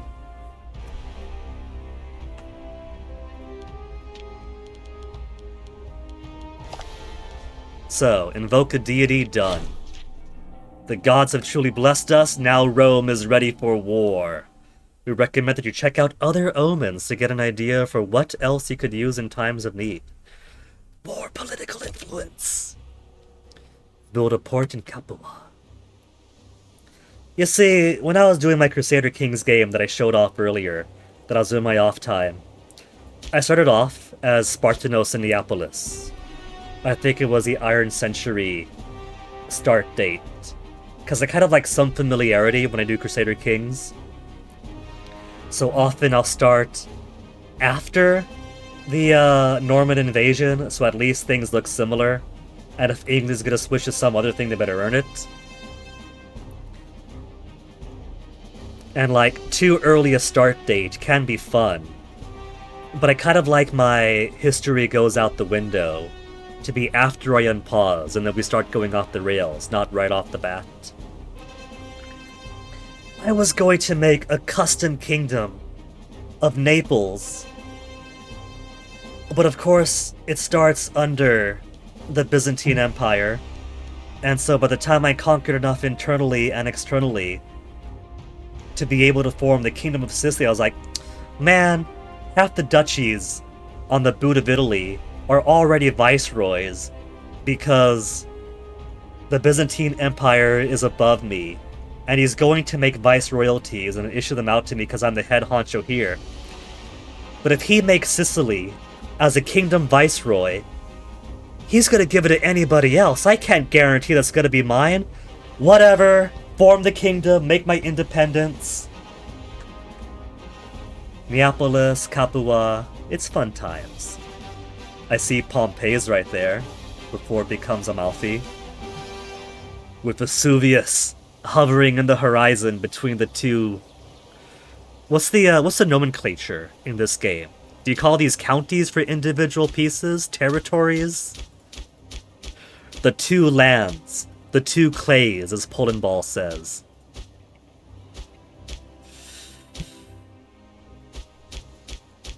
What year did Mount Vesuvius erupt? That was definitely not recent.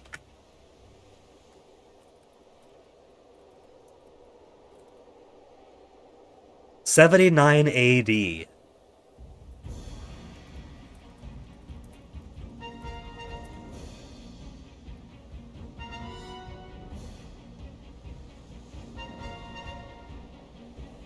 I look up Imperator Rome date range. The top results are end date makes no sense. The game's timeline period does not include Rome's greatest extent under Trajan in 117 AD. Boo boo boo.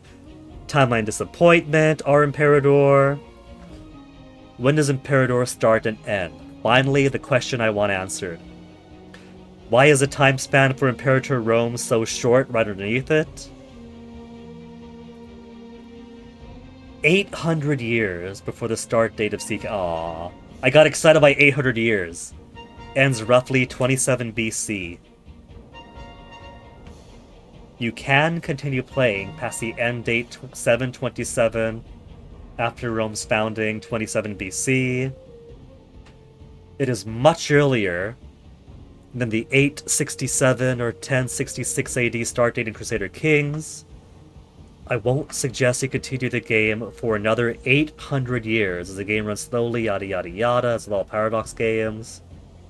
Would it continue the game for 200 years or so before it lags as it gets boring normally? Okay, so I got like 304 to 27. I have 277 years of playtime. That's basically your introductory prelude. That's your opening gambit in Crusader Kings.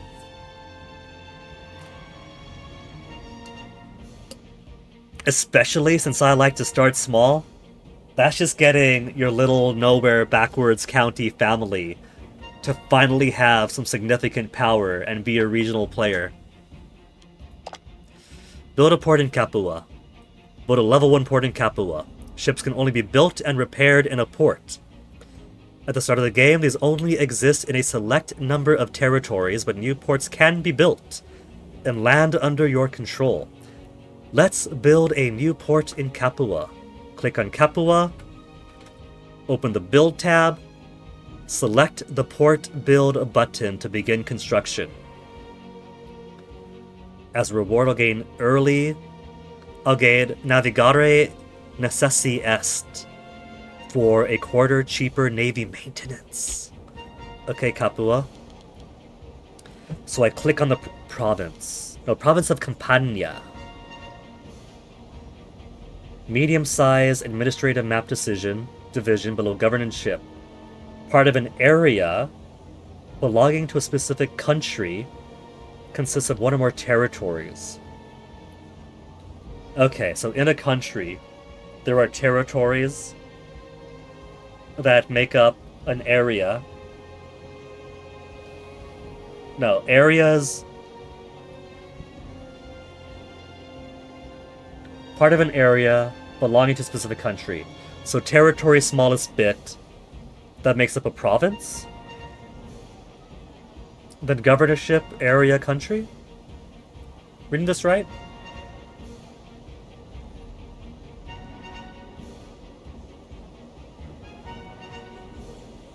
I wait for the bar to fill to lock the window so I can scroll to the next one. It doesn't want to. Your window lock isn't working, game. I'm trying to read, I'm trying to learn!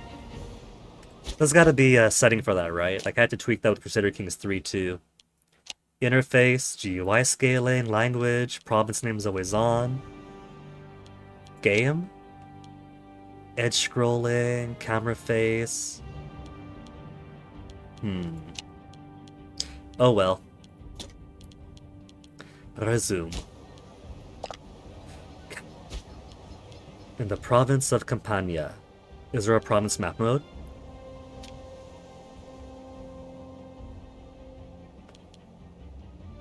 Flavorful way of displaying your national situation. That's cool. That's pretty cool. Political map mode. Culture, religion and holy site, trade goods, provinces. Okay. So Capua and there's Campania.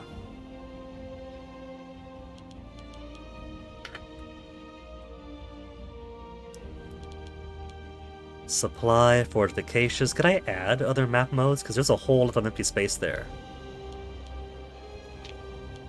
Terrain, politics, players.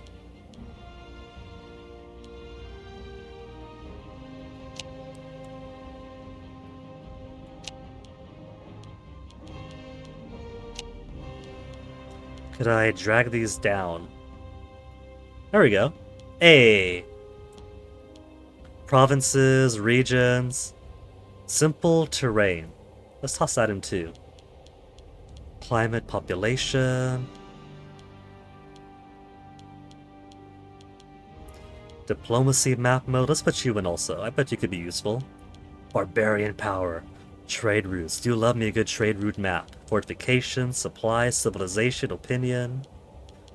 Rest and loyalty could be useful. Okay, so.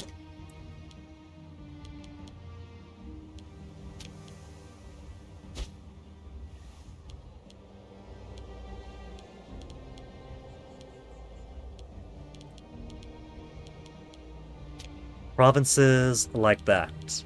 Regions like that. Okay. Duchies to kingdom, basically, in CK2 parlance.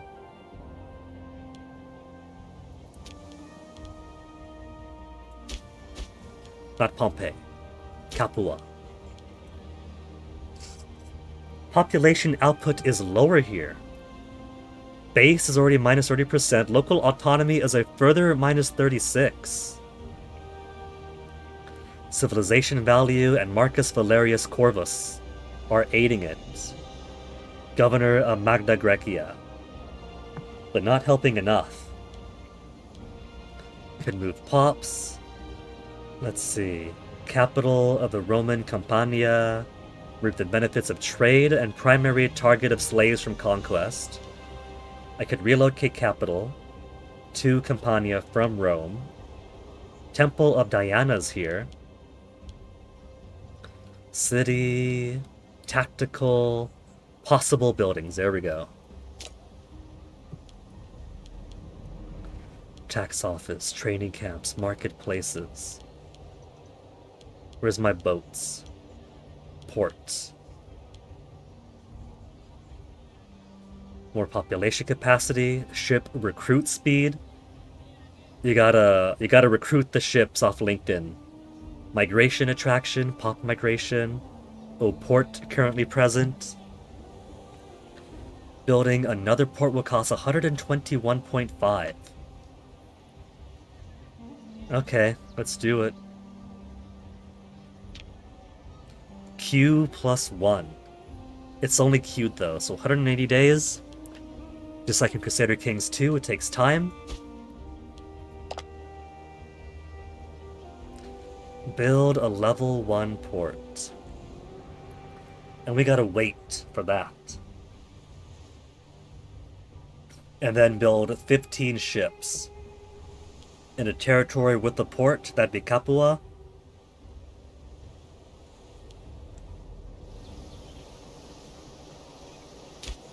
I've also got a port in Neapolis, not in Pompeii, but Pompeii is on mine, it looks like, no. How about Ostia? Ostia's got a level 2 port. So I'll have 3 ports after this.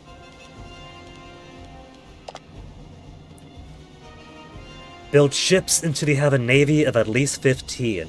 They can only be constructed in territory of the port. Hold your mouse over this objective to highlight your port cities. My current port cities. Click on either Ostia, Neapolis, or Capua if the construction of Capua's port is completed. Territory window. Tactical tab to the right of the building tab. Build ships button and start queuing up the ships I want to construct by clicking their build button.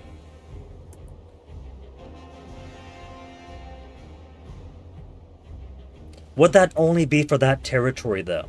If I tell Neapolis to build 15 ships, does that mean Neapolis is building 15 ships? Or does that mean that all of my port cities have build orders until 15 ships is satisfied? I have to assume that it means that the dedicated clicks are for that location. Because it could be a tactical thing, couldn't it? If you have, like, a port out here by the Aegean Sea, and you want to build up for something going on over here, and you kind of have some immediacy, it doesn't make sense to build them all the way by the Strait of Gibraltar, and then slowly transport them to the front to finish. You might as well not have those ships. And I think I've read that the naval travel speed in Imperator Rome is actually kind of goofy slow. It's broken up into a lot of granular honeycombs that I really like. You know me. If the strategy game could be more granular, I'm there for it. Hey, Hordian? Is it that the travel time from sea tile to sea tile is kind of similar to the travel time on foot?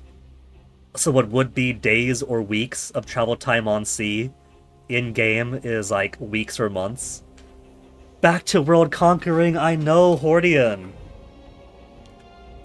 But it's it's Imperator Rome. So it's a game that I don't know. So I am not very well equipped to world conquest this. I couldn't even region conquest it back when I played for like 20-30 hours. Back when the game first came out. You're not going to have to sit through a whole month of Guinea stares at a map and paints it color, Hordian.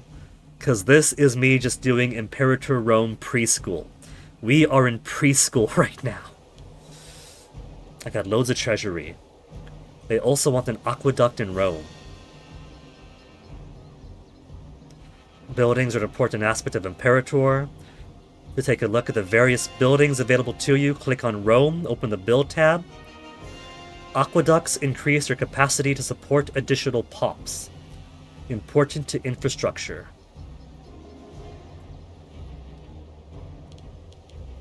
I have a very good friend in Rome. More population capacity. I've only got the 379 treasury. Let me do the ships first.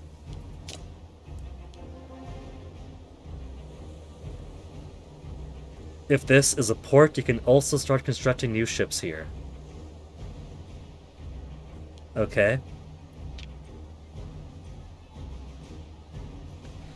It's not saying what type of ship it wants me to make.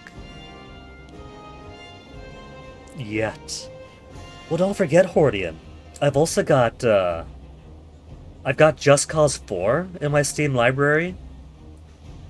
And after being whelmed enough by Just Cause 2 to want to play Mercenaries and getting through Mercenaries, and then playing Just Cause 3 and liking that enough, and then playing Just Cause 1 and wishing that Just Cause 1 never existed, I gotta see if the series actually gets consistently good by 4.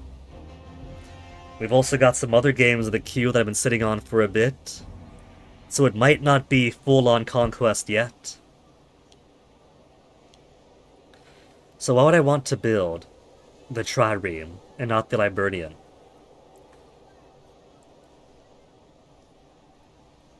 Because the Trireme's got better damage. It's only a difference of 2. I got a whole lot of money. I got tutorial money.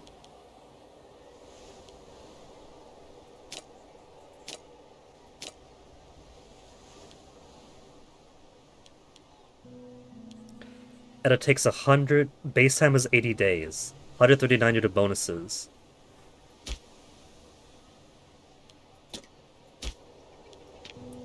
So they are separate. It's build times for those ports, not just for everyone filling in the order. Cool.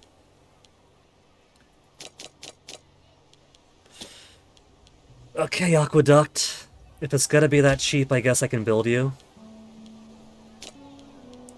Aqueduct, Province of Latium, Territory, City of Rome. Farmland in Rome. Where do they find the space?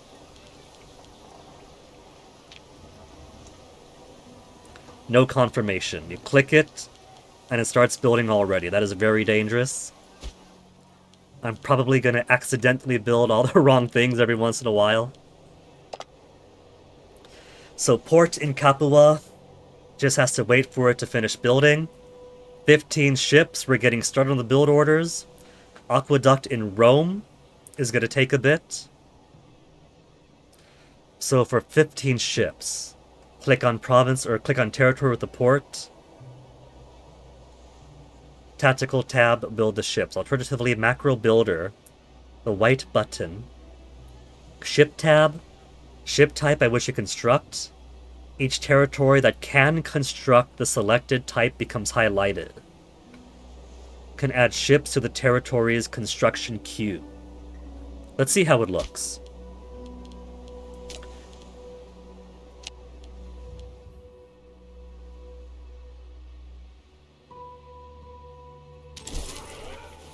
Okay, so it's basically painting it onto those territories.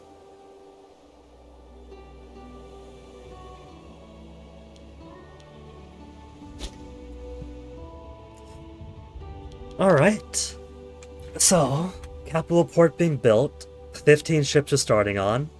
Construct an aqueduct in Rome is also queued up to finish. So, between rambling, reading, sidetracks, and every occasionally so often actually pressing the button to do what the tutorial wants me to do, I gotta pee. It's been a whole coconut water and a whole glass of water, so we'll press unpause when I come back from my personal pause. And then we'll continue learning how to play a new old game. So see you folks then.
I have since returned from feeding the cats.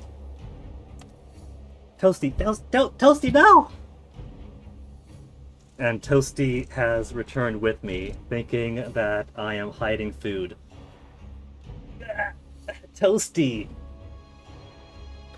Toasty! Look at this guy. Look at this guy. He gets... Toasty, how many times a day are you fed? Are you fed 1 time a day? Are you fed 2 times a day? You're fed 4 times a day and we give you snacks. And he's acting like if he doesn't scour over everything trying to find extra food, now he's going to die. I love him though, he's such a cute little kitty.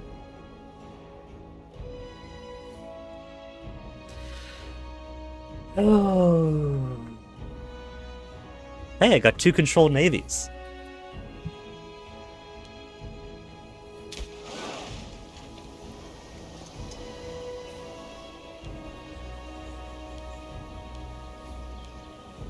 Primary cohort, secondary cohort, flanking cohort. I do like how the military is not as brain-dead simplified as Crusader Kings 3. But I'm definitely gonna have to learn a whole system here. Librarians on the flank. Tetraires as a primary, Hexaires in the rear.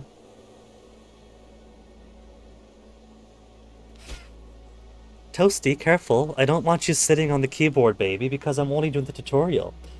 You're good.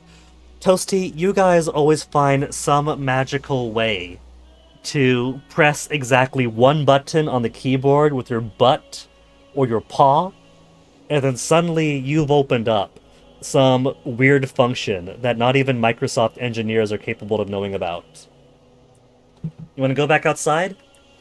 Now that you've seen there's no food in here? Come on out, Toasty. Good boy.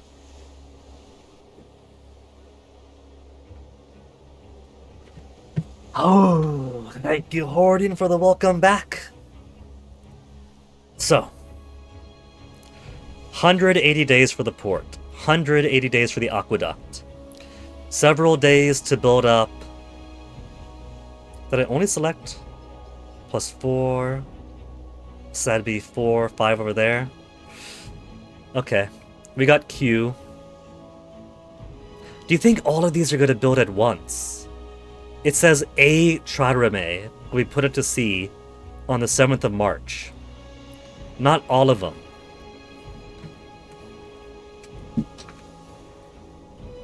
So, let's unpause. The little special unpause noise it makes. Oh, look at that. Other people are going around and I can't do a thing about them because we haven't got there yet in the tutorial. What do these do? Max political influence. I cannot have more than 500 political influence, should therefore consider spending some of it immediately. Increase stability, enact laws, make province investments. Unused trade routes in capital. 0 import trade routes to our capital. We could have 7 imports. I could afford a new invention. So I guess while we wait the 180 days for these, 130 to 150 days for these, we could see what else I could spend my stuff on. I know that trade is further in the tutorial too. Import fish to Latium. In order to keep my territories from starving, I'll need to provide them with enough food to keep on growing. Rome is safe from starvation for the time being. Importing fish to Latium will increase the growth speed of your pops. Latium is a province to which the city of Rome belongs. Import fish. Open the province view. Click on any territory in Latium. Opens a territory view.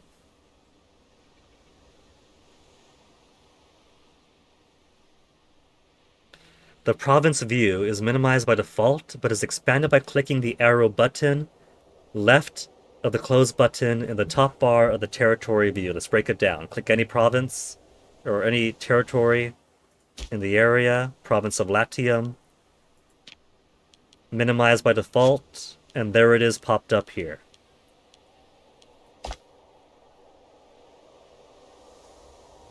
Once you've expanded the province view, you see those few days of playing Tribal Hunter was super important to understand minimizing, expanding, maximizing. Import button in the bottom left corner of the province view. Bottom left corner. That is the bottom right.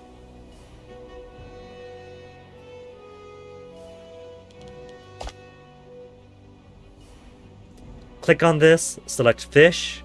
You'll see which provinces have a surplus to export, with the owning country displayed on the left. Countries with red cross button will not export to you unless you improve relations. Recommend asking the first nation in the list for fish. Do we have contact with the First Nations? Automatic trade? Nah. Let's import fish. Besatis has a surplus. Where's Besatis located?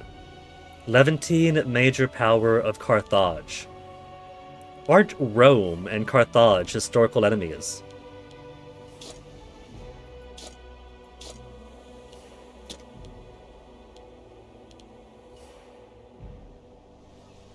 Is that to my benefit to have my understood enemy and me trading goods?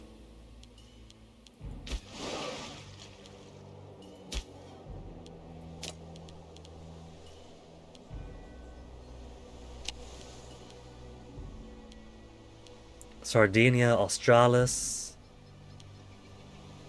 Enemies to lovers. Maybe that's the actual good outcome for the alt history Hordian. Rome and Carthage, historically pitted against each other until one destroys the other.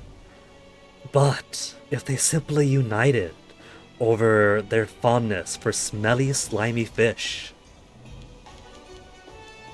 Venetia. What do you know?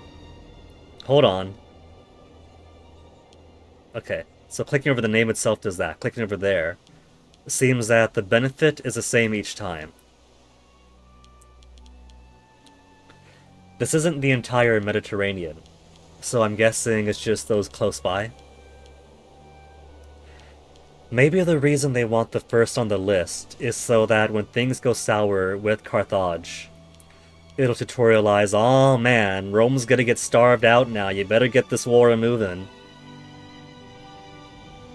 Every single one is local monthly food +3, and earning 0.08 extra gold each month. Commerce moving, regardless of who's doing the import-export, is greasing the economy for the better either way. Oh, hoarding, that's excellent. If you're hurting, then that is a good workout. You just better make sure that you're keeping it to your limits for now. Sore is good, but really sore isn't, and you make sure you're getting your stretches in. Your stretches, a good meal.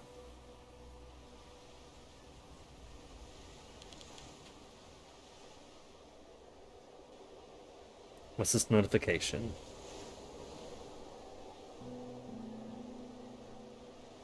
Cool, cool, cool. Aw, very cool. Boyfriend's talking about getting questions about his shirt at work. He's got graphic tea day at work, so he's allowed to wear shirts with pictures on him. And he's wearing the exact same shirt I am. Over the weekend, after the concert, we went to this antique fair in town. Well, the next town over, actually. And a couple of people asked about our shirt. One was a younger guy. I was like, oh, you went to the MCR concert? Yeah. Cool show, wasn't it? But the first person to ask about the shirt bear in mind that the shirt does look like this, with the fake Cyrillic cipher and this image on it. The first person to ask about it was this old man sitting behind the booth at the antique fair, one of the booths. And it was like, alright, I gotta ask, what does a shirt mean? I think you probably assumed that it was some kind of like communist iconography or something. I told him it's My Chemical Romance. And he didn't have any recognition in his eyes. I was like, the band, they just had a concert. It's like, alright, whatever. So, boyfriend's telling me about people at work asking him questions. Oh no. One was just a guy around my age, asked if I went to see them, just said yeah. Oh, there's an old lady, asked to see the back, flipped around for her. Her grandkids went to see them on Saturday. Aww. Bonding at work. Was I talking to a sailor? Nah, just some old guy. Sometimes old guys talk like that.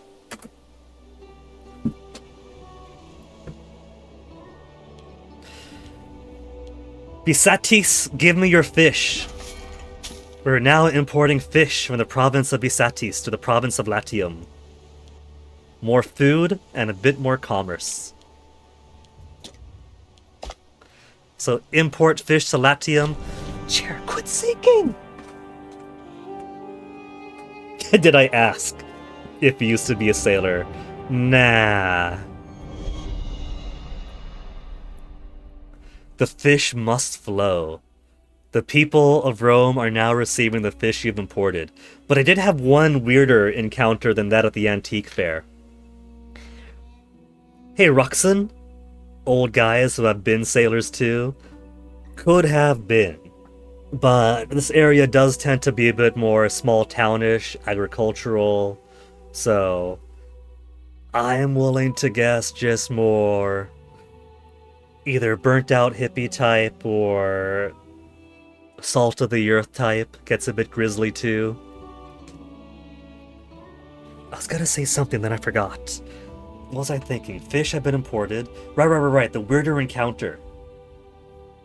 Oh, Horton, if you want some curiosity, the weirder encounter was there was one table at the antique fair that, among other things, had these glass orbs. And these glass orbs had, like, little structures inside them, like little sculptures, little figures. You know, like copper pyramids or whatever else, and like really cool little things inside the glass orb. And so my boyfriend picked one up and said, oh, that's cool. And then the lady who was running that particular table came up and said, yeah, and not just that, but they protect from the 5G that's in your body and in your phone and everywhere. And we both just kind of paused for a bit, thinking of what to say, and I just gave a very flat, oh, after a few seconds. And so we kind of ignored her for a bit, and when we were still at the table, you know, he likes to wear his tank tops, so he mentioned, oh man, I should have grabbed my sunscreen, and bear in mind we're still at the table, so I say to him, oh, it's fine, I'm sure the 5G orbs also protect from the sun's UVs. It's like, shh! Yeah.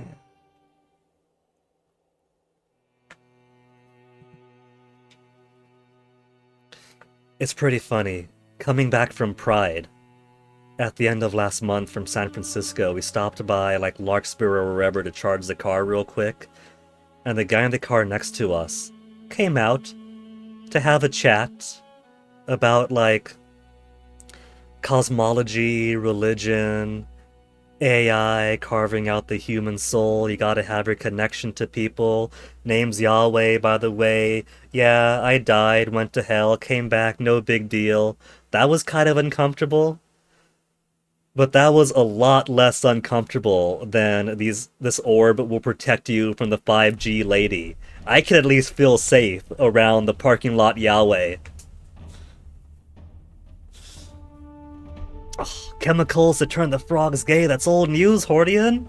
That's back in the 2G, 3G era. We're fighting the 5G war now.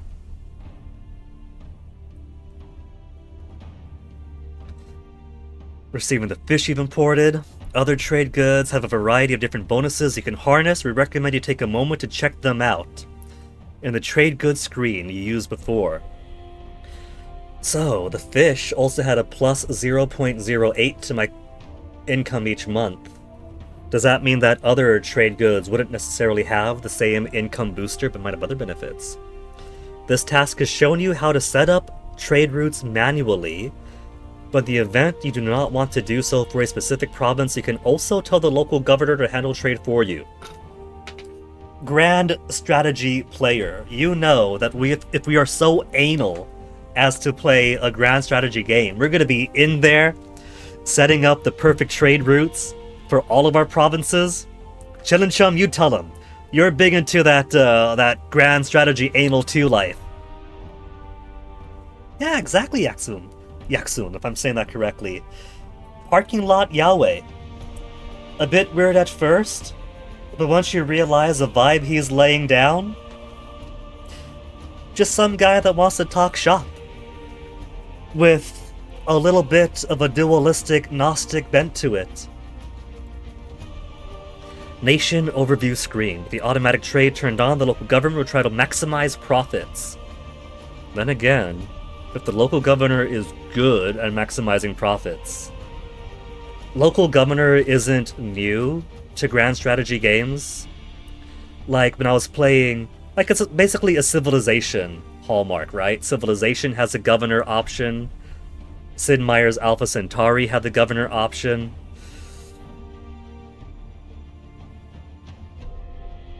I'm trying to remember if I made much use of them. For the most part, I did not. If I'm building up a new settlement, then I want it built, and the kind of shitty player that I am, or you're getting intense buffering. Surprisingly, 0% drop frames today, Hordian, saw your side. New settlements, I'm building up incorrectly however I do. If there's war going on, or going to be war, I'm putting in my building queue for the units I want to build. So I think the only time I've really used the governors in games like Civ or Alpha Centauri, by which I mean in Alpha Centauri because I suck at Civ and some reason my mind clicks when it comes to Alpha Centauri and Alpha Centauri alone for that style of game, for that style of strategy game. It's mostly for a settlement I'm not doing anything with. I don't want to bother with this. Governor, you take care of it. My attention's over here.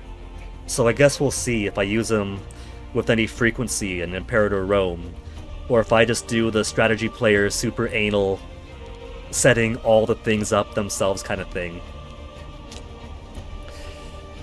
So let's see what other imports we could have, but Latium's only up here, right? Latium's there, then Campania, which we don't seem to own all of. But we do own all of Latium, a little bit of Eternum. Num? All the stuff is blocking the names. I can't see if that's an M or an N. And a little bit of Tuscia. I should play Star Sector. Which one's that? Star Sector. In development, open world strategy. Did you mention this one before, Hordian? Or is this just familiar to some other concepts? I can't quite tell. Top-down, single-player, indie role-playing game developed and published by Fractal Software for PC. Is this the one that you were mentioning? Really, really good game. Is it the one that, like, you had some maneuver where you're not supposed to do a thing, and then you allied or made friends with someone? I can't remember, but you had, like, some kind of clever play going, where you were kind of allowing yourself to perform a taboo to your own benefit.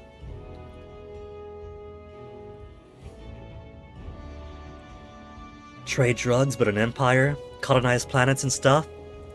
What more could one want from a sci-fi strategy game? I think I want to check out the purchase invention, because purchase invention is also... No, that's not mentioned here. Stability, enact laws, profits, project investments. Can't afford a new invention. Destroy Etruria. Conquer southern Italy. Conquer Syracusa. Conquer Sabini. So it looks like Carthage isn't in the to-do list at all for the tutorial. So maybe trading with them for fish was alright. What other imports could we do? If it's green, 4 potential resources.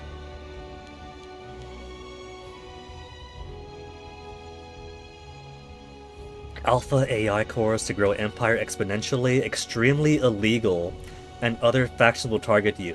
I think it was that Hordian then. Because I think I remember you mentioning something about that. I could import elephants. So they don't see the other benefits here. Like I go to fish and hover over. Earn us 0.08 gold each month. Livestock, 12. 0.12 each month, as well as monthly food. So fish is freeman happiness. Livestock is food, plus 3 monthly local food, and 0.12 gold each month. What do I have? Where's my supply? Supply. Atlas, simple terrain, unrest. Okay, what about resources? Trade goods?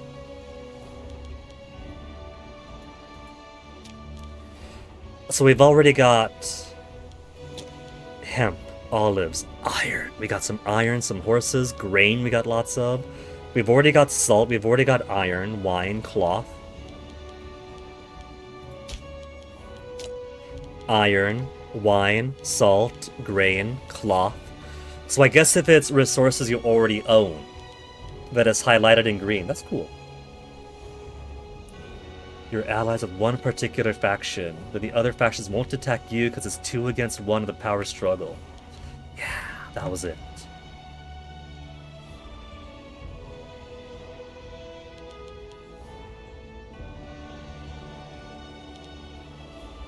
Base trade value, 0.2.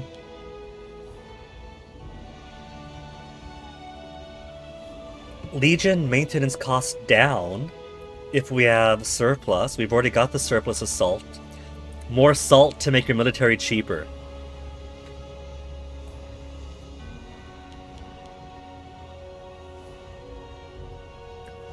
Currently have the surplus of iron, plus 10% heavy infantry discipline. Surplus in capital, heavy cavalry. I don't think we have that, do we? Wood enables the following units. Ship recruit speed faster, if we had wood.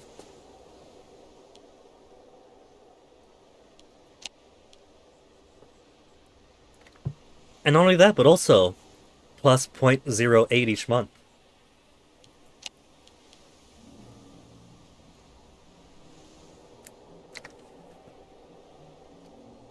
We could enable war elephants for Rome.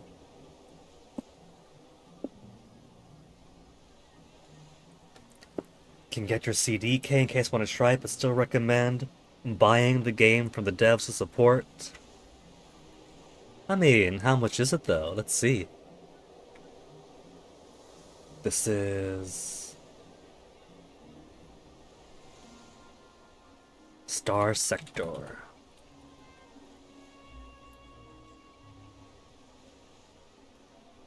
Not seeing it on Steam.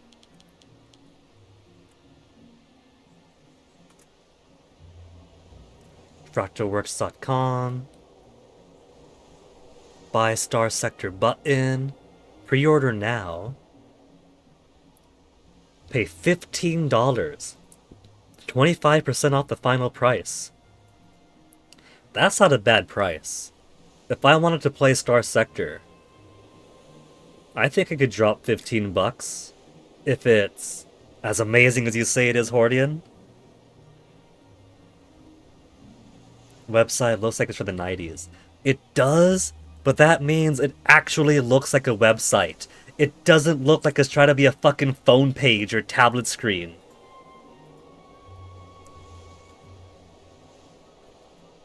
Bring back websites that actually look like websites.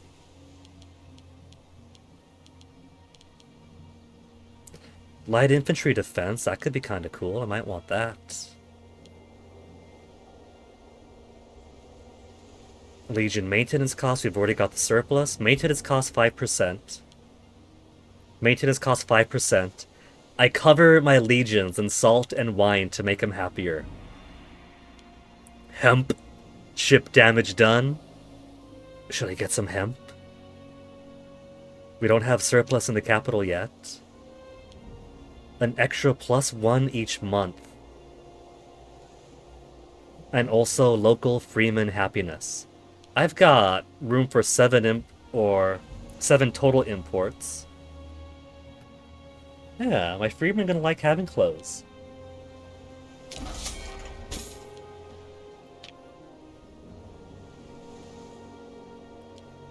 Olive, slave happiness,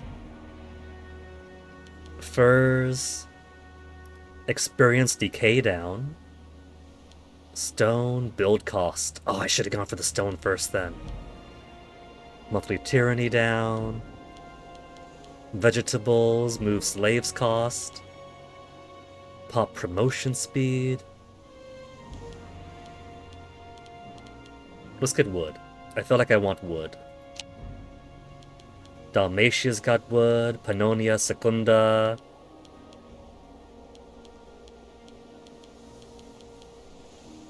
I don't see us going across the Adriatic yet, so they should be a safe trade partner.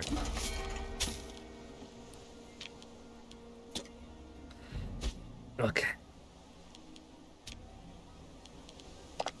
So, ports being built, ships are being built, aqueducts being built. Arms with levies I don't think would do yet. Purchase an invention. Need to open the technology window by clicking the wheel button located on the left side tab. Progress of technology is dictated by the research ratio of citizens and the skill of the character overseeing the selected technology. Each technology you research will have a number of benefits and will also grant you 1 innovation that I could use to unlock an invention. Technology that I researched, number benefits, and grants 1 invention. Innovation to unlock an invention. Martial, civic, oratory, or religious. We'll see a series of inventions in a tree on the right-hand side. Inventions can be purchased with innovations. Playing as Rome, I start with 8 available innovations in 450 AUC. So go ahead and purchase some inventions. Try and make a decision that benefits your current situation.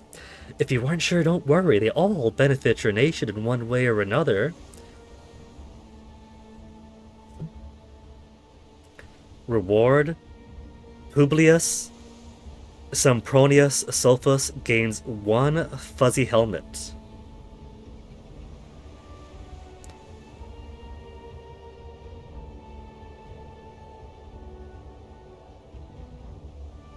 He's currently got 7 fuzzy helmets.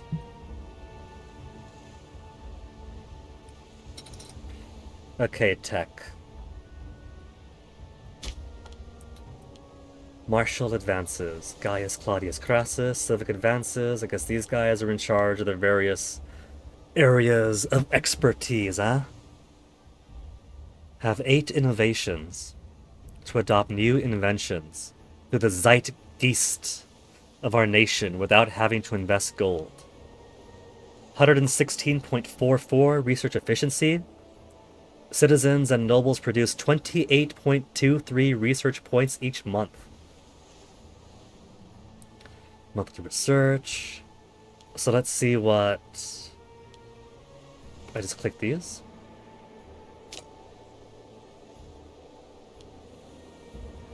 So these are my inventions, huh? Like, it's look at the web this is. Oh, there's a second tree over. Third tree. I got 3 trees to choose from here. We 3 trees. Civic advances, standardized measures, import value better. The Amphora Capitolina. To measure all other amphora. The right to be heard, national citizen output. National citizen output better. Oratory advances, legal patronage, more loyal characters, humane conduct. In Rome? No way.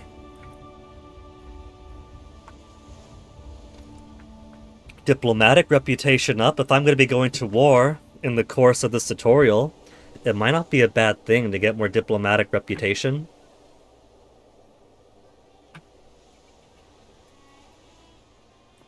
Looks like oratory has... Okay, there's more over here. Vitiales. Aggressive expansion impact lessened. If we do everything according to proper ritual, that it's not as bad boy. Due process, monthly ruler popularity gain. Oh, is that it for this one? But then I've also got to think about the tier 2s and tier 3s. Bug! Integrated culture happiness. Integrated culture group unintegrated culture group happiness. Let's look at... Let's see, military artisans. Military provincial investment cost to basic training, starting experience, supply limit, discipline up, starting experience. These are all still base cost of 1, which is all right by me. Material science, army weight modifier, helmet for better discipline, fort defenses, siege engineers +1. Oh, there's so much to learn through the tech tree! How much you want to bet that different cultures have different tech trees? Oh, I gotta start reading up on, like, proper builds, too, for what I want to do, right? Like, for my military compositions, I want to go for tech advancements. They're gonna help out, like, the kind of troops I'll be using. If I'm going to play more diplomatically, I'll probably want innovations that steer that way. If I'm worried about my internal stability with my cultures and my peoples, I want to build things that way. Or if I'm going to be militaristic, I'll also want more diplomatic stuff to ease over the aggressive expansion and the people seeing me as bad.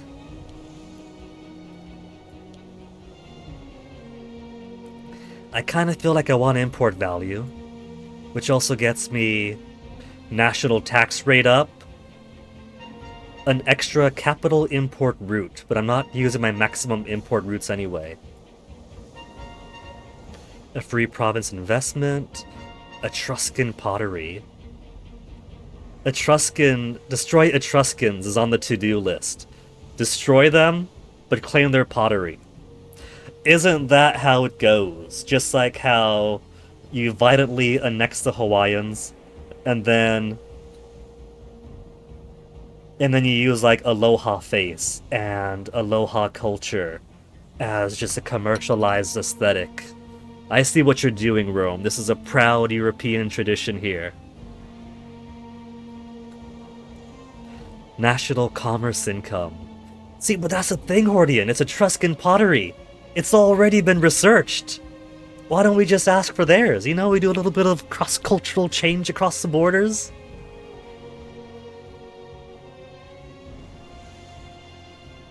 Father of Geometry, National Citizen Output. Okay, I'm going to pull the trigger on standardized measures. Give me that import value. I don't know if that's retroactive for the trades I've got, or if it's future trades. It's probably just like period, full stop, imports better. Tax. Give me the tax. And now let's do some martial advances. Provincial military investment. Experience. Discipline. I gotta go 1, 2, 3 to get discipline there. Or I can get discipline with the helmets here, 1, 2. Concrete, carburization, bronzework, and even the working of woods contribute directly to the development of military technology. Harder steel. Give us nicer helmets, Boeotian helmets. Favored by Alexander himself. Good vantage of one's surroundings, providing protection to the cranium. More discipline. Scythian saddles for heavy cavalry. I don't even know, like, what kind of... Maybe that's why Ray's levies was all the way down here. So I could see the composition of my levies first. But what the heck is tutorial? They said, don't worry, everything's gonna be useful. 3 more to go. Experience of 5. And then starting experience further down. Starting experience to more discipline. Supply limit. Loyalty of generals. Supply limit. I have 3. I could do... I want to get the extra discipline. I'm sure we'll have other ways of getting our generals loyal. But how could we have a military with no basic training? Military and no basic training. Even the barbarians in Britain had their peasants do some regular training. Like when I visited the British GF back when we were dating. They have a location back in Reading called St. Mary's Butts. Because St. Mary's Butts is when the churchyard of St. Mary's would have a spot for the yeomen to practice their archery. Let's get St. Mary's Butts into Rome. Active drill. Benefit from continued drill even up to the eve of battle. No, yeah. At a very minimum. What kind of military did they think we're running here? I'm 1 too shy to get to loyalty of generals plus 5%. Discipline and experience decay. More discipline and the experience does not decay. Training grounds for reinforcement speed. It's the same 1 cost, so 1 innovation for 5 discipline and less decay, or just for 5 discipline.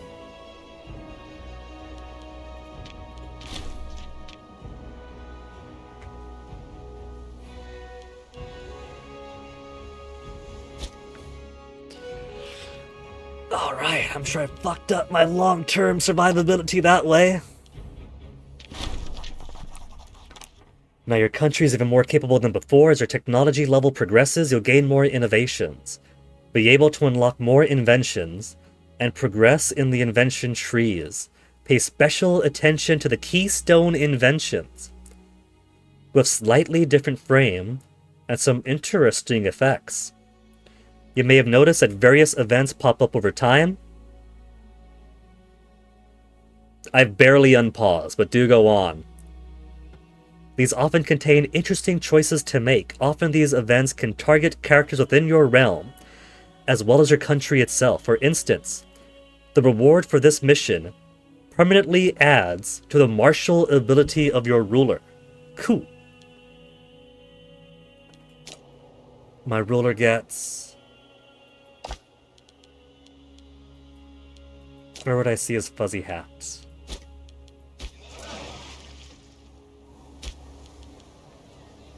Consul of Rome, Roman minor character. Either way, fuzzier hat. Good on him. Complete. A lot of these are combat-wise. Raise levies, conquer, finish off. Relations, destroy, conquer. So maybe I'm going to pause for a bit. Well, I'm going to pause from pausing. Unpause out at my port, ship, and aqueduct. Finish up some.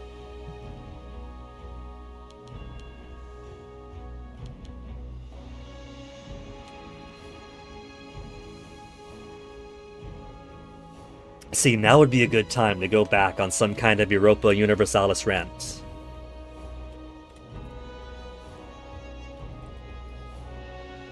But, oh well, we've done it, we've had it already. But I could be inspired for more. All these ships going around my territories.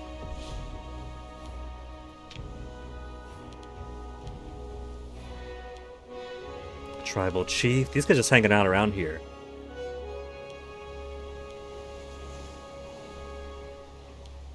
That's not mine, is it? It doesn't look like it. They got a different flag.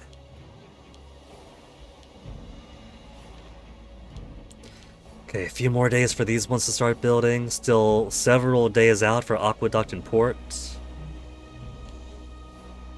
Commerce is giving us a lot. Well, an extra whole gold and 2 pennies from those trade routes we set up. Manpower's getting higher. Right. Political influence. I'm at max. The whole reason I paused again to look through the tutorial stuff is because I am at max political influence with nothing else to do with it. Stability, enacting laws, and province investments.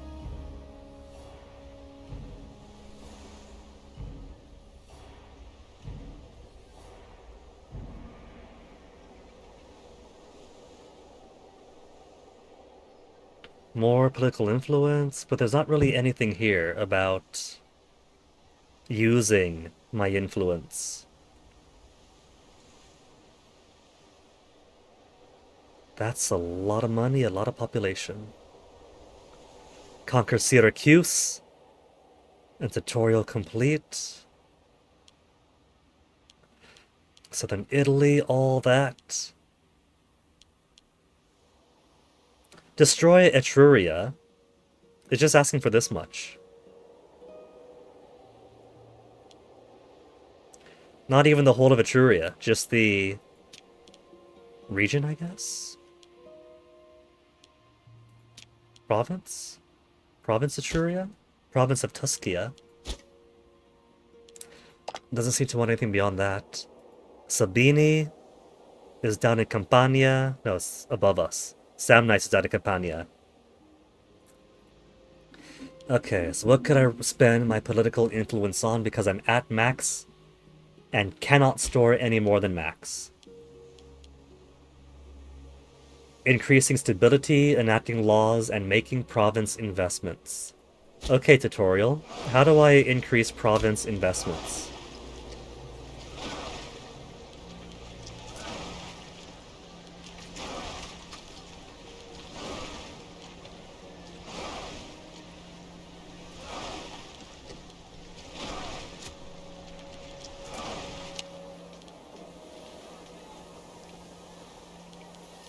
I'm assuming it's in the provinces tab, but I don't... Wait.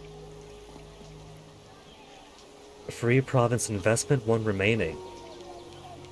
Fortify province. After 6 months, Latium gains province fortifications, local provincial loyalty plus 0 plus 0, bleh, plus 0.01.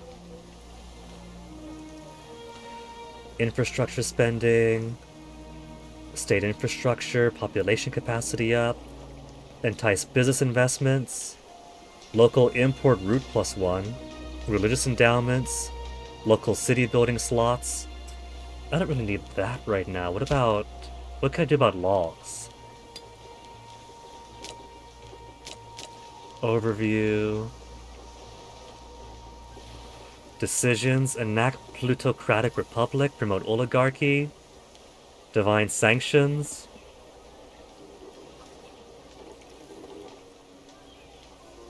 The X means I can't do these, right? So these are decisions I cannot do yet?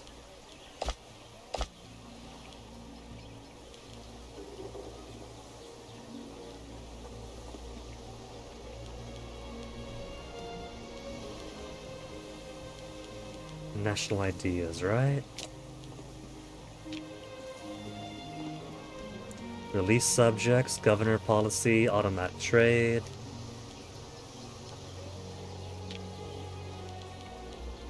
Government.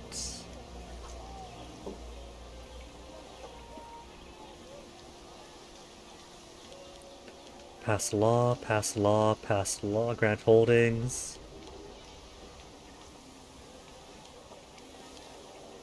Support Roman traditions, pay 125 stability.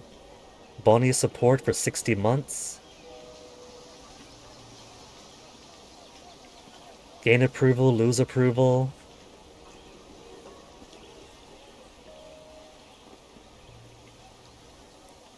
Objective, pass Lex Claudia law.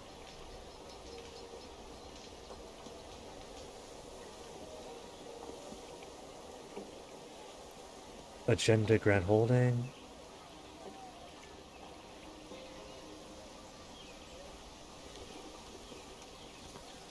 Centuriate assembly law. Cheaper fabricate claim cost.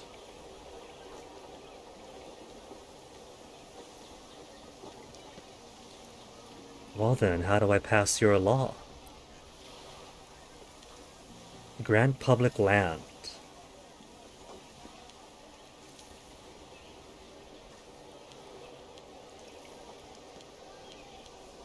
Laws? Cost to change a law. Stability and political clout. Okay, I think this is what I meant to look for. Military reform. Servian levy? Not able to raise legions. Republican levy? Sightless war exhaustion. Levy size multiplier up. Assembly endorsement. Tribal assembly. Centuriate assembly. Gain more tyranny.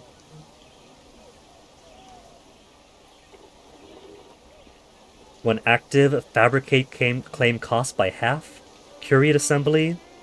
When active, decayed tyranny by a bit. Senatorial endorsement.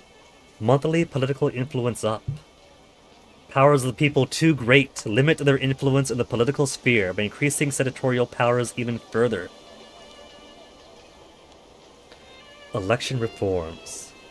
Divine sacrifice cost cheaper, consultum ultimum, election term duration higher, Lex Antonia, election term duration shorter, to abolish dictatorship altogether. Maritime laws, merchant exemptions for manpower recovery speed faster, Lex Gambinia, export, more export value. Faster manpower recovery speed or more export value. Import trade value better. Anti-piracy casus belli. Well, let's get that cheaper fabricate claim cost here.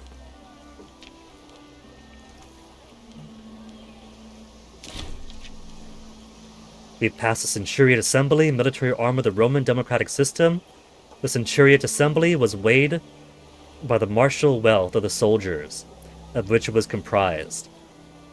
Practical result was a particularly elitist legislative body. Look at that, you even get a little bit of history. Stability drop, cost of enacting a law. But you know what? I got the stability, so I could just sacrifice more animals, right?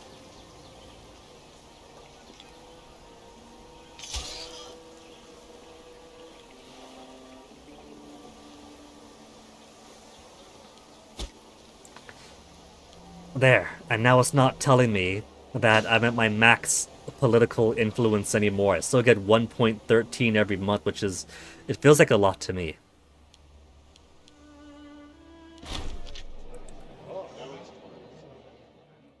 Aims of the Populares realized. Partisans of the Populares are practically falling over each other to congratulate Consul Publius for defending their interests at the Senate of Rome. Pandering to the desires of the common people have increased the support we can expect from them for the time being. Is that bad? Should I be worried about the support from whoever's? We got 3 political parties here to worry about.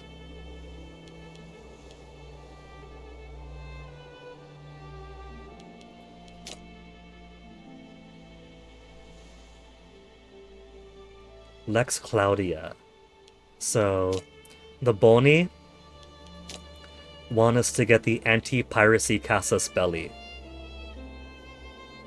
as opposed to manpower recovery speed. So I think I'll just keep that as is. Well, where's the Sabini again? Sabini are right next to us, and they are tiny. So I don't need the ships. So while these three get to work on, let's go ahead and raise all levies then. In order to go to war, we must call the people of Rome to arms. Levies can be raised with a military view in the sidebar, thus to call a portion of your free population to arms, and generate a number of fighting units. Hey, Macaw's live. It's already 6 o'clock. What's he playing today? Don't tell me he's actually playing Europa Universalis 4, the memory that Chid and Chum and I were up to is actually true.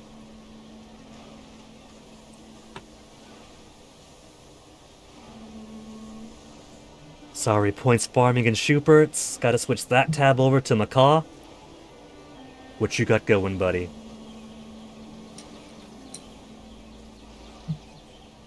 Mysterious PS2 Slip Heat. Third game with a... I got the streams at like 160p so I don't take too much bandwidth while streaming. Third game with a Slip Heat series of shmups. That's alright. Tutorial's almost done. Then I'll be making dinner pretty soon. You can catch that.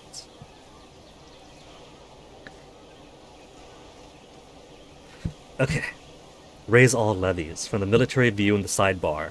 Call a portion of my free population to arms or number fighting units. As long as levies are raised, the pops that have been called to arms will not be providing tax, manpower, research points, or commerce. An actual disadvantage to endless wars. That's one of the few things that Crusader Kings is missing to really make me extremely happy. From Crusader Kings 3, it's all the good stuff in Crusader Kings 2 that's missing. In Crusader Kings 2, I do kind of miss the ease of distributing titles and the fluidity in change over time in culture and religion. Unfortunately, Crusader Kings 3 keeps advertising itself as a role-playing game, but it's just a fucking paint the map conquest and warfare game.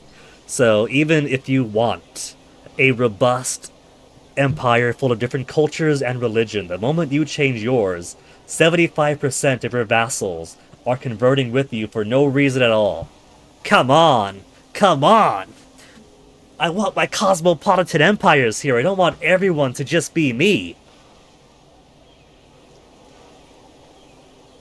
And yeah, either Crusader Kings game of note could definitely do with the idea that the more you have your levies raised, the more people aren't doing work.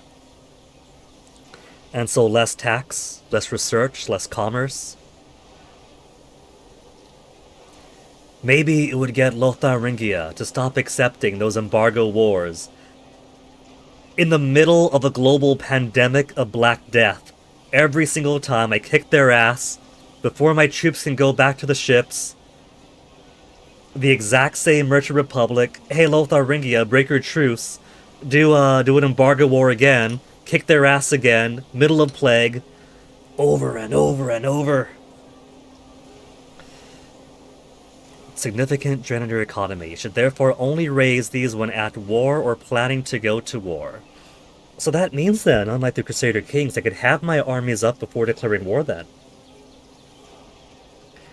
In time, you'll be able to create permanent armies known as legions, which will stay raised permanently in return for a maintenance cost in gold as opposed to manpower. When first raised levies have reduced morale, will reach its normal maximum a few months after they've been raised. Go ahead, raise your levies, so we can make our war on neighbors like Sabinia. Raise my armies to gain Roma Invicta. Morale up, discipline up. I like morale. I like discipline. Military view, they said.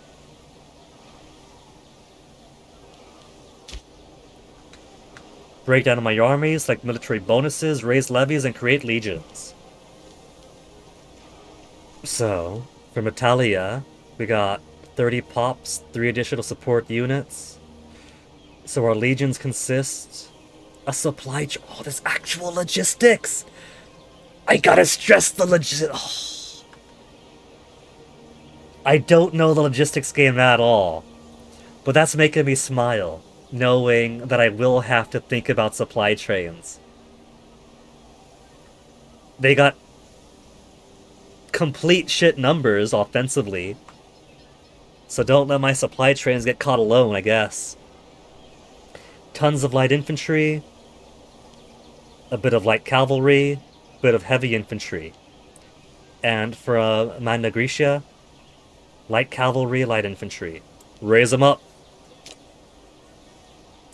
In fact, I could just press raise all levies.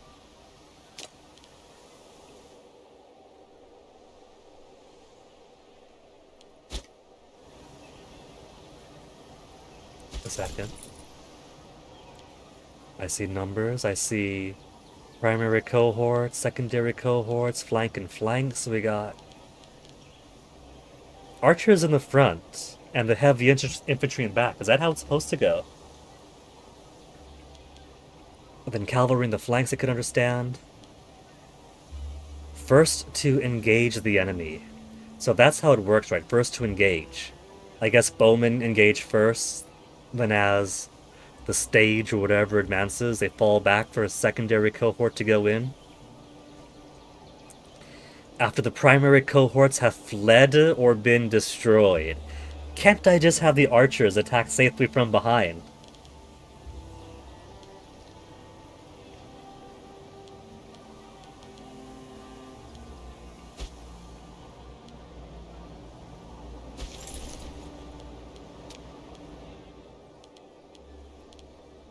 Alright.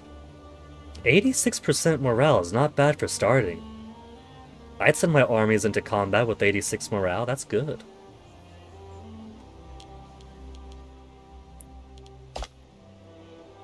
But it is done. Levies have been raised. Now Rome has an army befitting her stature. It is time we make use of our newfound strength by declaring war on one of our neighbors. Over the course of the game, you will see events such as this pop up from time to time. The various options often include interesting effects or choices. If you hold your mouse over the option button at the bottom of the window, you will see that your army will benefit from a combat modifier as a reward for completing this objective. More morale, more discipline. Alright, let's conquer the Sabini. They're our smallest neighbors to the north. Annex the territory belonging to Sabinia. The hill dwellers, known as the Sabini, occupy lands to your north. Fabricate a claim upon their land by opening diplomacy and selecting fabricate claims. Folks, who had the foresight? Who had the foresight to go to laws and change law to allow for cheaper fabricate claim costs, huh? Who had the foresight? Who had the wisdom to open the Sabini diplomacy screen? Let's see, let's do one at a time. Opening diplomacy, selecting fabricate claim. Government, economy, diplomacy. Where'd it be under? Declare war. But I think I want that Casus Belli.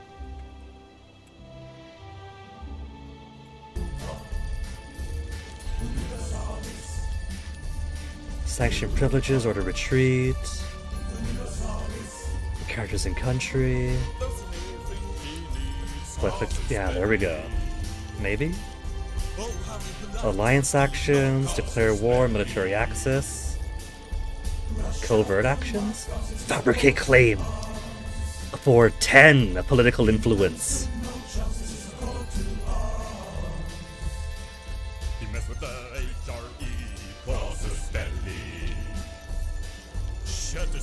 Province of Tuscia, Province of Picenum. What do you recommend, tutorial? Open the Sabina diplomacy screen, right-click on any of the Sabini's territory. Okay, so I would have gone to diplomacy and click on them, or just right-click on the land. Cool.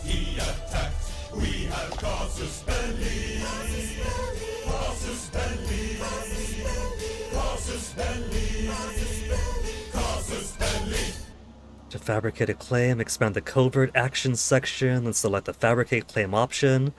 Do not need to fabricate a claim upon both their provinces. Oh, either will do. Just any single one. After you have a claim, make sure your troops are in a good position and declare war. They don't let you do that in Crusader Kings unless you get retinues in. For the balanced reason, there's no building up troops on the border, declaring war, then invading. So, covert actions, fabricate claim, Picenum, or Tuscia. Either way, Picenum is where this bit is, because that's over in Tuscia, right?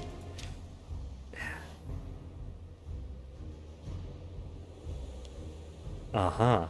Looks like it. So I say we fabricate directly onto their heartland.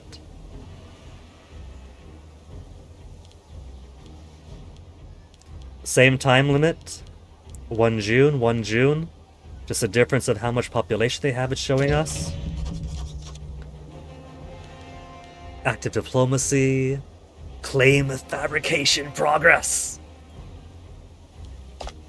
Okay. After I have a claim, troops in good position, declare war. Well, let's go one step at a time then. Let's go ahead. Get these guys marked up. Right on the capital? They got their capital right there. Wouldn't it make the most sense to wait with Conscripti 1 Italia, 4.03 attrition above supply limit?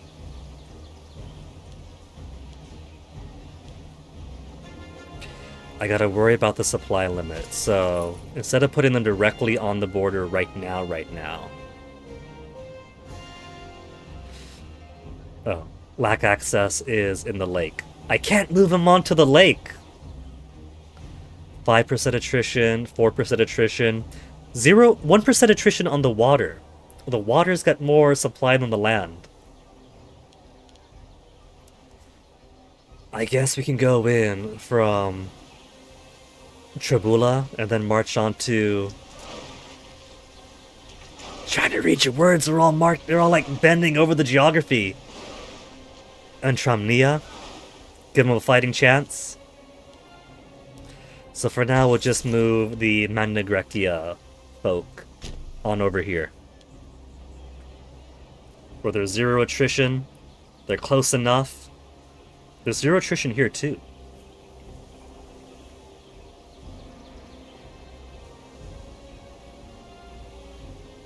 Oh, I see. Because they're a much smaller group, they have the ability to sit in places that the bigger levies cannot.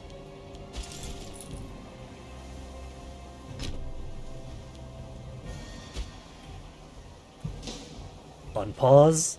Wait for my ships to build, my ports and aqueduct to build, my casus belli to fabricate.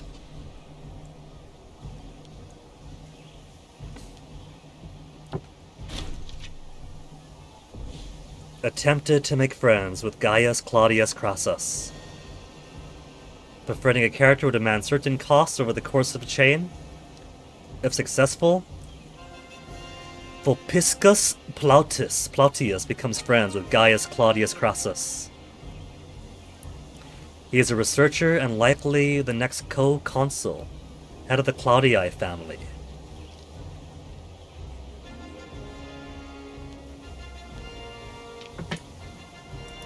So, Governor Magna Graecia.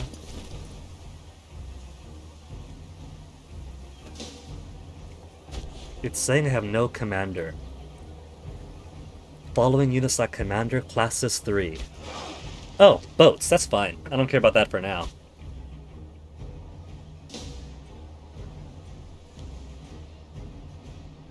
Was worried it meant that my dudes didn't have any commanders on them. Ships are being built, armies moved into positions, the great orators of our day are saying why these hill Italians would best benefit under Roman yoke.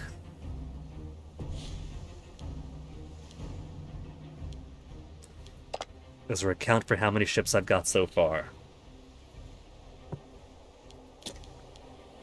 Military. Fancy helmet.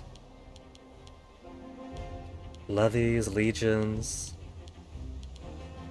Where's an easy overview for my boats? What if I just want to see where all my boats are? I see at least 15 is what it wants, right? 11, yeah? 5, 6, 1. And then I got these more in queue. So if I've already got 11 boats there, then I'm going to get my 15 boats before the other port even finishes. But the port did finish. Neapolis is done.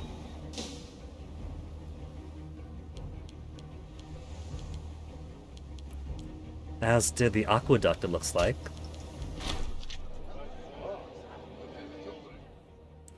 Let's see. Yeah, got my level 1 aqueduct here. For my extra population capacity. While the occasionally rakish and louche tendencies of Lucius Volumnius Violens are well known throughout the upper circles of Roma, no one was quite prepared for the appalling slew of allegations leveled at him of late. There were growing rumors of terrible indecencies perpetrated on slaves at debauched gatherings honoring Bacchus, where Lucius and his lewd entourage exhibit and debase their latest acquisitions from the Emporia of Veii. Veii? City of Veii in Latium? Lucius denies everything in the most stringent terms, don't they all, folks? Claiming the tales to be lies engineered by his political opponents. We were on the plane, Lucius. We saw you on the plane on the flight logs to Veii. The gossip is backed by several witnesses who claim to have been besmirched by Lucius personally. Slaves and virtuous citizens across Latium are demanding government-sanctioned justice to deter these excesses, and we can no longer ignore the situation. A full and fair investigation into the matter. Lucius Volumnius Violens loses his position. He'll lose 10 loyalty for 60 months. Currently at 61. I could imagine that 51 is going to be baseline and probably not a good place to be. Who do you represent? Part of the Populares. The Populares. We've already got Populari approval of 64.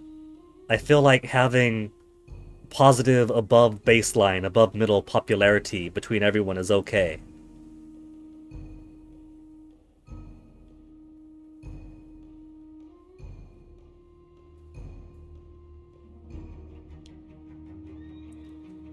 Under investigation, loses popularity. Rome loses cash, but Rome gains political influence. The cash is pretty small. I get nearly 1.5 each month now. Political influence, I guess I could always use more of. We got a lot of bonus political influence for the sake of tutorial. But I'd imagine that in real life, in a real game, I probably want to scrounge up as much political mana as I can get. My concern is how would that affect my relations with the Populares? Senators who work for the common man are claimed to. But this is a common man wanting action taken, isn't it? A token inquiry. A bit of corruption.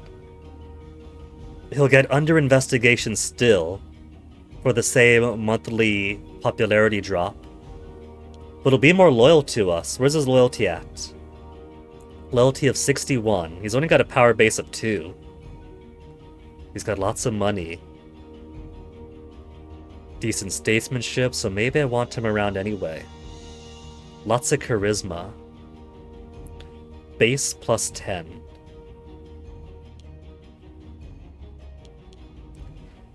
If I just don't do anything at all, corruption, slave happiness down. A token inquiry is protecting the worst excesses while keeping somebody useful on staff. That's simply tradition, is it not? It's not going to... Surely it's not going to, train wreck the entire tutorial effort.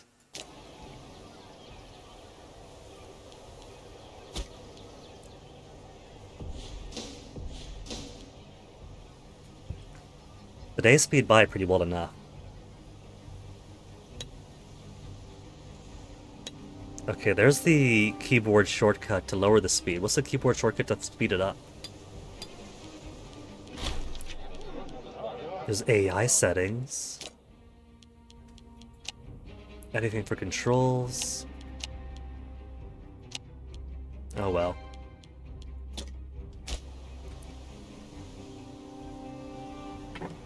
While the investigation to Lucius Volumnius Violens was mainly intended as a symbolic gesture to ease tension, it is clear, after some preliminary groundwork by jurists, that the accused is essentially guilty beyond all doubt. And I didn't even have to pay the big bucks to prove it. It's a minor miracle this did not come to light sooner. The unspeakable goings-on at the Volumnius Villa scarcely bear thinking about. It is, however, hard to ignore just how much situations like this lend themselves to those less scrupulous and willing to earn the debt and gratitude of their colleagues in need. Anything could be fixed for a price, huh? Publius Sempronius Sulfus gains 2 corruption. Volens loses 5 popularity. Offered to bribe his way out of punishment due to my ruler's questionable character. Is this my ruler? Does consul mean he is ruler? This says family of a minor character. No prestige, so I'm guessing not. Playing as only the spirit of the nation. I'm not quite sure who the head honcho of this whole Roman operation is.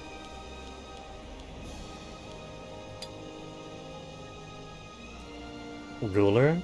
Publius?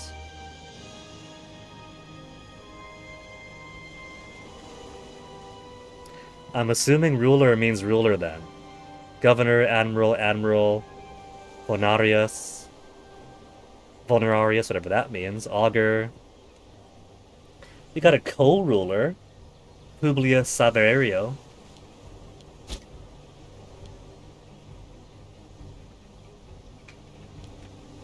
See what happens, gain popularity, while he loses even more popularity. All sorts of smear campaign. I soak up the popularity to gain his loyalty. Well, let's see what happens. I gave a token effort to not lean on him too much, and then it turns out that, oh no, it's even worse. And now it's gonna be all out in the open. I gave him a fighting chance.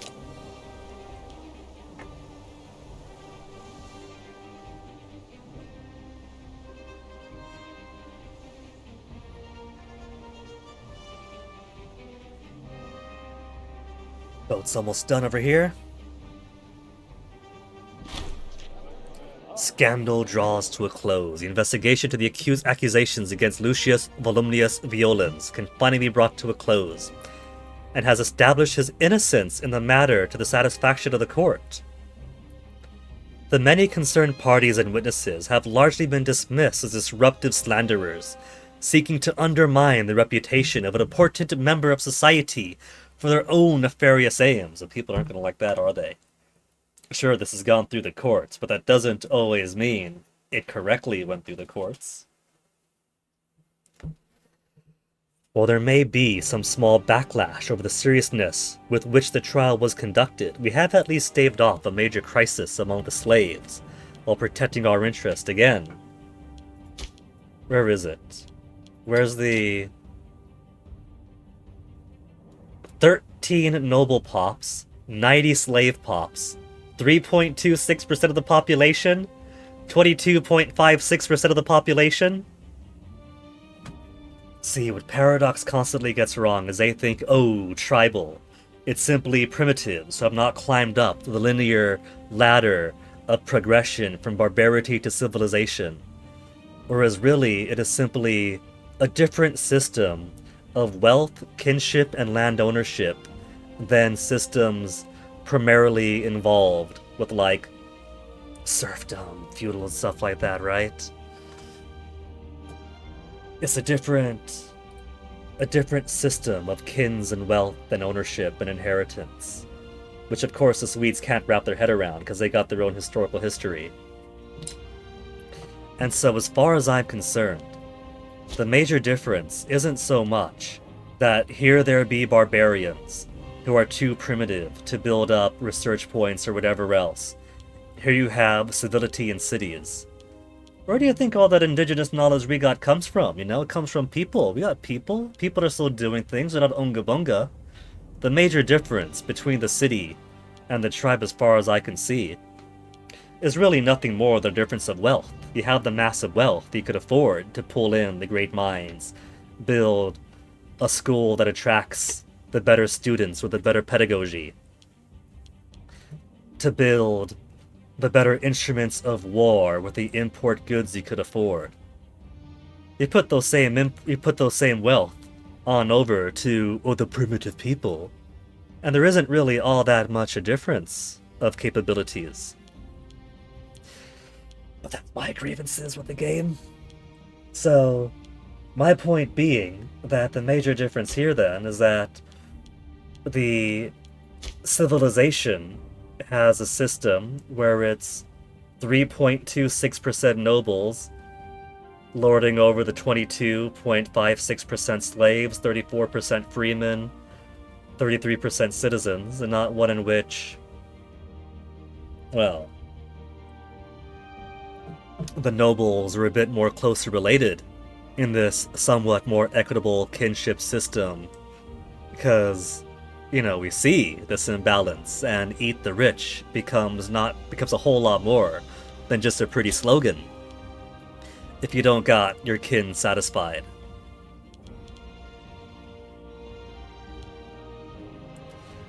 $50 monies, 5 loyalty gained. Oh, that feels like a bribe. That feels like... Man, what I want to play more than anything else is some kind of strategy game that combines deep granularity in, like, the locations and the systems and whatnot with something narratively similar to King of Dragon Pass or Six Ages. If King of Dragon Pass or Six Ages wasn't bound to one narrative going to a specific endpoint, win or lose you get a story along the way, but was a bit more fluid to accommodate a strategy game on top of it. Because this feels like in King of Dragon Pass, where you have to decide on some kind of legal decision because the clans just can't deal with it themselves. It has to come up to the head, to the ring, to whatever, right? And as per tradition, you're allowed to give money to get a favorable judgment, and so you could very well show kindness to the judgment by paying tribute for a favorable outcome, and I think this is exactly what happened here. Let the investigation take care of it. He was innocent? Well, where did this 50 gold and extra loyalty come from? Unfair trial for 2 years. Slave happiness, minus 12%. We were simply following the system. It turns out that the Roman system isn't exactly built to be accommodating to slaves.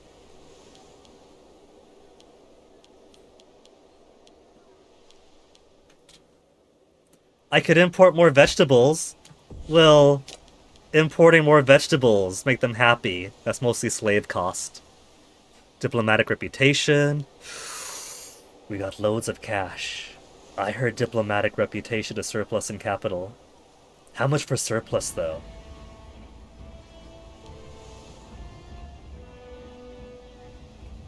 This doesn't say we have the fish surplus.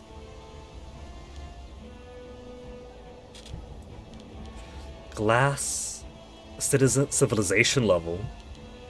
Earthenware, Freeman output. Light infantry offense. If we have a surplus. We get Freeman happiness up. Freeman happiness.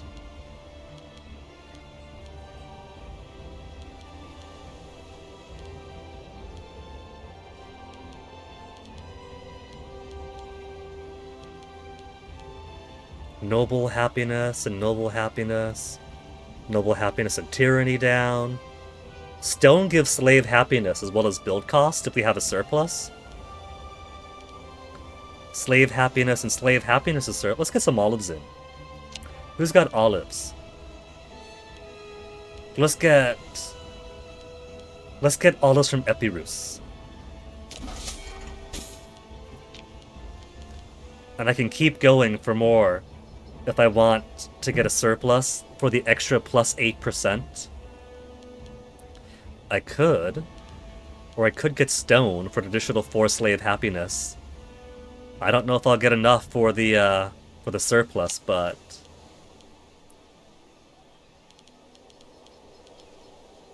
Raitier, Massilia, Dueria. Where's Elpis Raitier?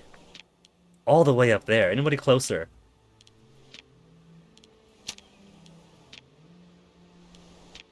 No, not really.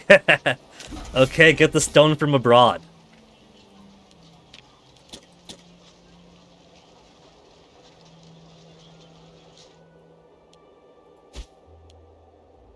And I could still import 2 more things if I really wanted to. Come on, Casus Belli, show me 50% minimum.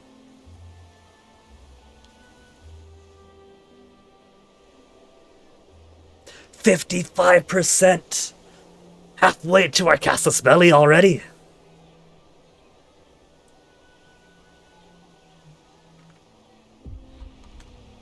Disloyal characters. G.C. Crasius. Head researcher, likely next co-consul. Friend of the tribal chief of Sabinia. Oh, we can't have that, can we? How do I make you better? Give free hands. So a party member gains 5 approval from Optimates, but his corrupt behavior lose approval from the Boni. I could grant holdings, which costs money. Gains 5 loyalty. Stipends, lose 10 approval from Populares. Loyalty, 20 loyalty for 60 months. Bribe him first. Pay 5 political influence and 100 of my personal wealth to gain 1 corruption. Claudius Crassus gains 100 wealth, 15 loyalty, and 5 corruption. Let's try to make friends then.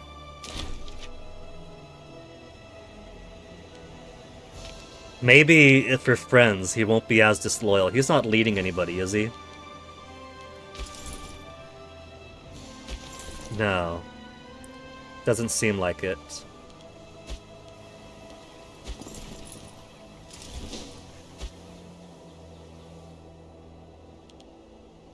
I'm assuming the portraits show whoever's commanding that, unless it's showing just the ruler or the governor.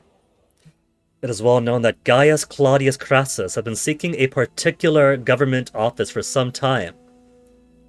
Until now he's been passed over unjustly in favor of others. With a well-placed word and some wrangling, we could achieve both our own aims and those of Gaius.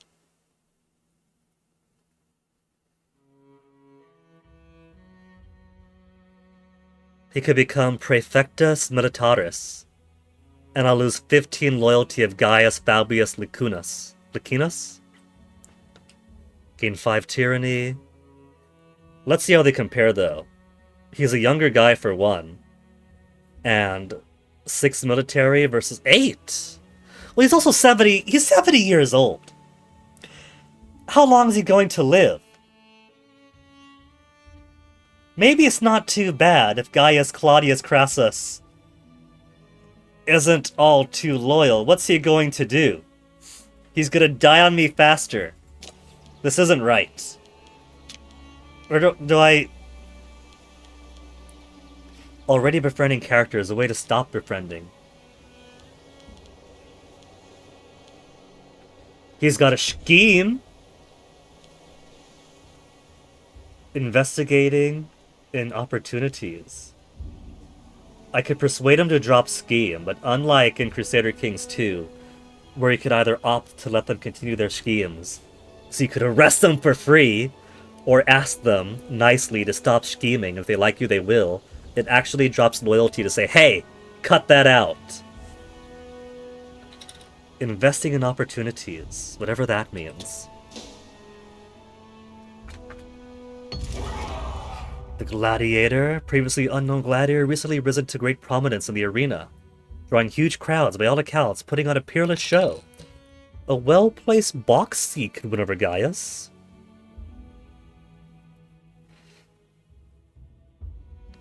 I lose 5 popularity, currently at 58. I think I'm just gonna say no. I don't know if I can cancel out of these. No risk of civil war. Long have our ancestors and senators mused upon the Carthaginian threat across the ocean. Recently, however, this threat has moved closer to home, as the city of Excess extends insidious tendrils to the heartland of Sicilia. Did they actually advance, or is this just... Oh, maybe they did, look at that. While we have not always seen eye to eye, an envoy from Syracuse tells us of the likelihood of impending war in Sicily once again, and begs for protection that all of Italia might be spared from the terror of foreign rule. Likely to be drawn into war with Carthage. Guarantee Syracuse. 50 military experience. Okay. I think the tutorial is going to be leading us this way anyway.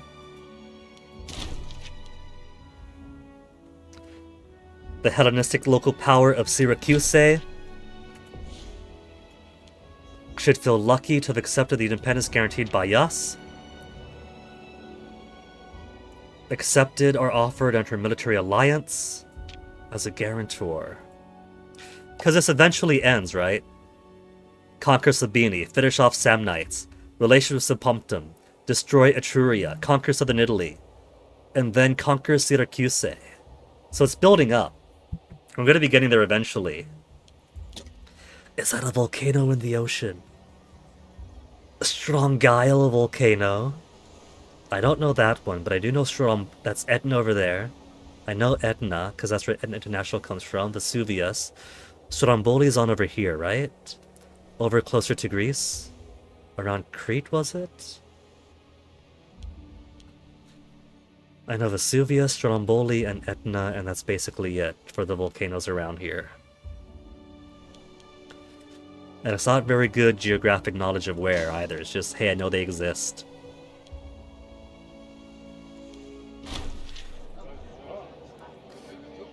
Let's see, is this more just for Gaius? Become friends by spending money on a sculpture. Sacrifice a bull, lose stability. Sacrifice political influence. Yeah, sure, let's praise his deeds. He's been a good civil servant for like 50 years of life, maybe 60, depending on how young they start working. Spurned! He was not convinced. Terribly vexatious. Look, he's getting percentages, it's alright.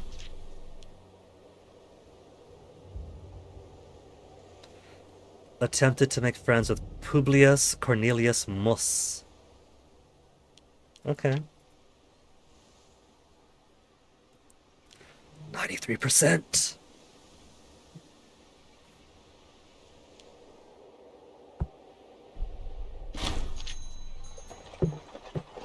Settlement of Apulia, Rome. That's ours too? What do you know? Excellent land management. Received happy news for the province of Tuscia, where local officials report consistently abundant harvest after experimenting with new methods of land management. Leaving them to their work will no doubt swell the food stores of the province, but the managers of their practices might be more useful distributed across the farmlands of Rome. Tuscia Cornucopia, 10% local monthly food modifier. Record the new standard practice, lose money for agricultural lessons, 10% global monthly food for us. Distribute far and wide.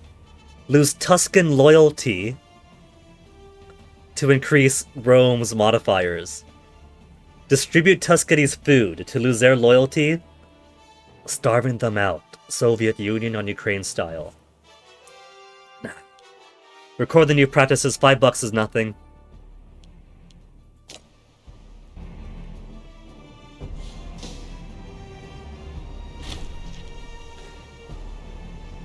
We have a claim on the province of Picenum. Casus belli on the Italic local power of Sabina. Alright. Well, hey, build port is complete. Ships can now be built in Capua. Further improved to build and repair bigger ships, some of which have special abilities to occupy or destroy enemy coastal forts, so I can't just go for the cheapest. Perhaps now has come to start constructing more ships. Beat you to it! Rome has a grand navy, fit to exert dominance over the Mediterranean. As a reward for this objective, we're going to give Rome a temporary modifier to make the next objective a little easier. Build constant. But I've already constructed the aqueduct! Rome is capable of supporting additional pops. Territories like Rome, Lavinium, Ostia, Veii are cities. This means they represent the bustling population centers of the ancient world. You can identify them by the presence of 3D buildings on the world map. Territories such as Caesarea, Norba, or Fundi, also known as settlements. These are production sites of your empire. Have a unique set of buildings. Go ahead, check them out before moving on to the next task. The next mission involves learning about trade routes. We've added another one for you in your capital province of Latium. An extra capital import route. But it would have taken time to do these one by one by one. I could have knocked them out early and did. As long as we have 5 more unused trade routes. Should we get more olives to build up that slave happiness when we get the surplus? We've got wood surplus, so ship recruit speed is up. Earthenware, Freeman output if we get more. Glass for civilization level, seems just like bragging to me right now. Pop promotion speed. Diplomatic reputation. We've only got 1 for honey. So we would need more to get a proper surplus. We could always build towards it. Extra commercial money. More food to secure that. Light infantry defense if we get more leather in. Light infantry offense. We got some light infantry, right? We've also got heavy infantry too. That demands iron. We have the surplus. There's more discipline that way.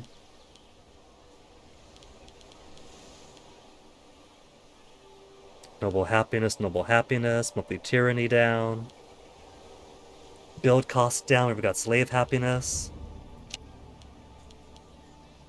Get us those Ligurian olives.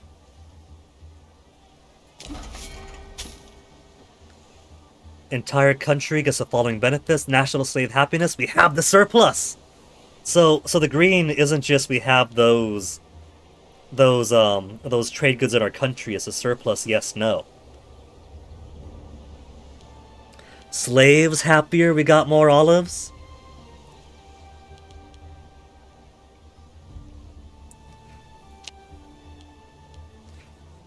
Dodecapolis. Freeman happiness, but more importantly, Carthago. Surely nothing bad will happen. Well, that's over in Utica. It's 11 power. Where's Utica? It's pretty close to Carthage, though. Let's get the next in Siculia. And that's all my routes, I guess. Cool. With base metals,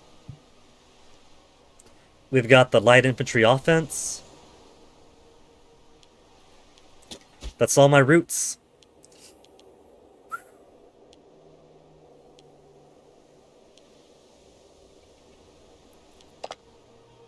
Conquer Sabini is all we need next. We got Casus Belli.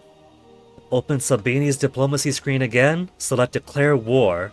Select a Casus Belli. If you have Show Superiority or Show Naval Superiority selected, you will suffer a stability hit. So I don't just want to go to war to show off, huh? So I need more than just Show Superiority.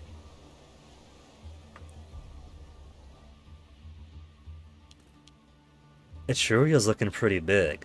That's juicier than Rome. Imagine a future in which the Etruscans didn't get steamrolled.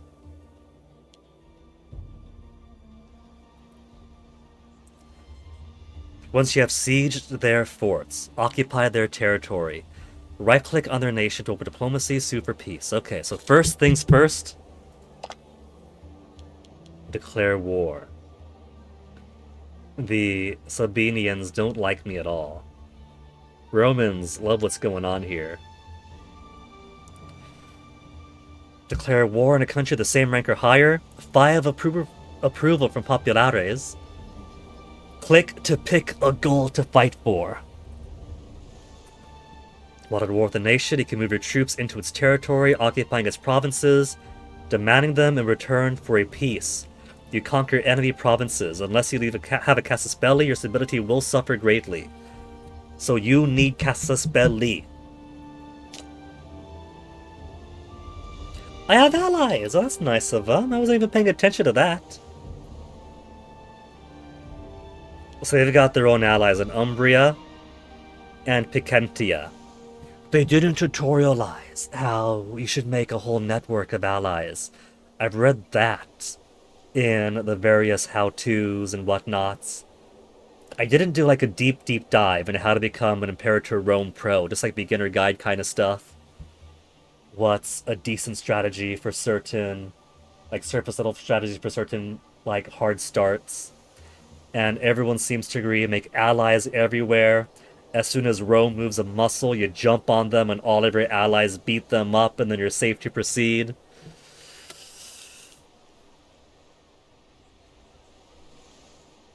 A subject of Rome, so automatically joining. Oh, that's cool. I didn't realize. Call upon my partner. Yes, please. War goal, take Picenum. 5 approval. Do it. Has honor and military alliance. Join our invincible armies in the war versus Sabina, Umbria, Picentia. They are now at war with blank. Oh, paradox. Well, first things. Let's get moving. Oh, they got such tiny baby armies. Go on in then.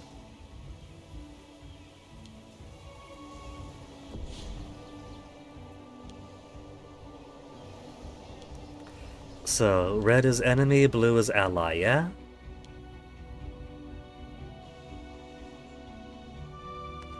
What if I should send my ships around the peninsula and start blockading their allies' ports? Is that a thing? Is that a thing?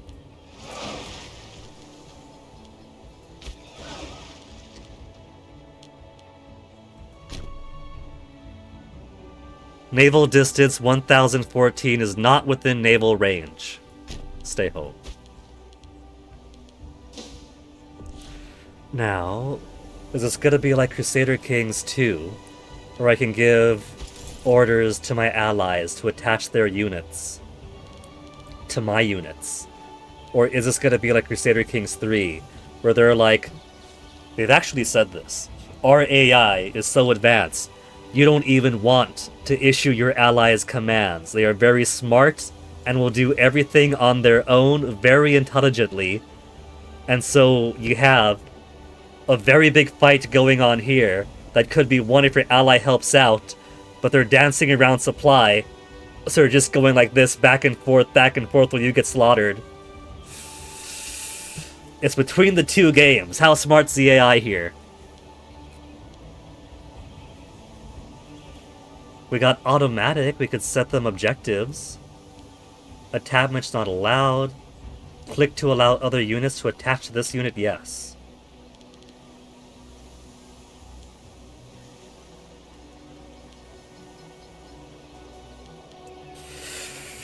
Well, here go.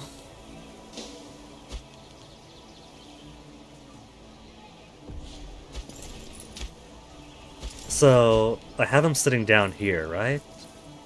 But like, oh, it's not like there's no forts here, right? I don't see any forts or anything, so maybe instead of sitting down in the forest doing nothing, I should send them to their settlement, directly to their capital. Which they have fully abandoned!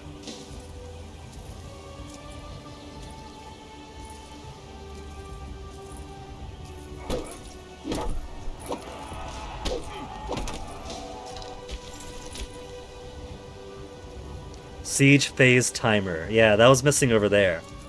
So require forts, settlements, or cities for the actual conquest to mean anything. They're starting me off with a guy with only one thing to sit on.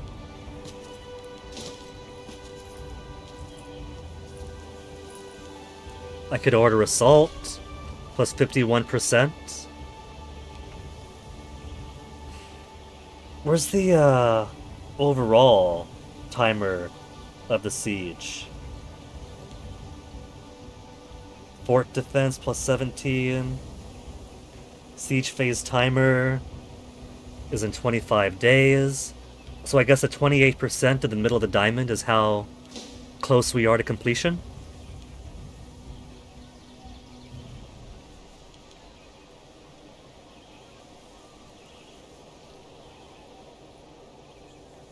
$21. That's lower. Is that good or bad? Should I be assaulting?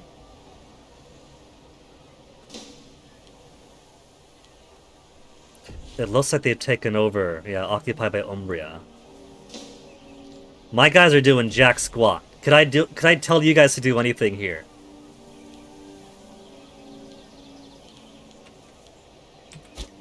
Seemingly I cannot give ally armies any commands. You know what? We'll sit.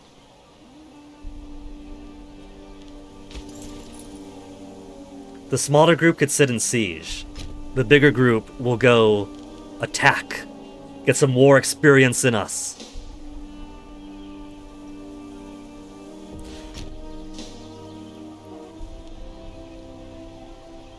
Oh, now they're coming to help. They're just faffing about for a while.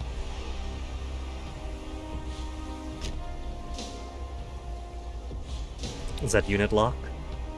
Movement locked. They figured out back in CK2 that you want to do movement lock to prevent just waffling around and trying to exploit the AI in a bad way. Instead, you have to exploit them in a good way, and make sure you'll catch them on the movement lock. I have no idea what sort of army compositions I want are actually good.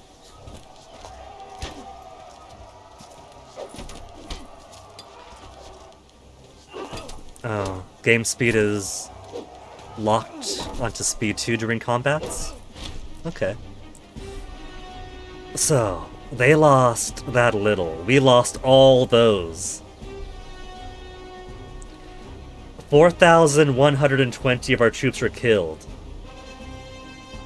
But we killed a whole lot of theirs. Oh, it's broken down like this. So it's not just we lost so many to lose a pittance. You know, I have the death counter, right? The death counter could be every time that I lose a game and have to start a new one. What if we have our death counter be a count of how many soldiers we've killed in combat? That we've lost. 4,120.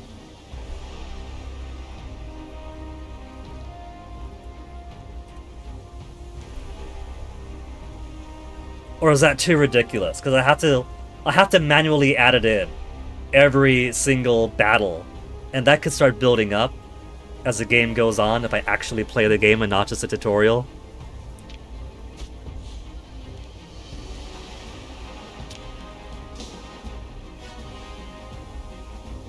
Okay.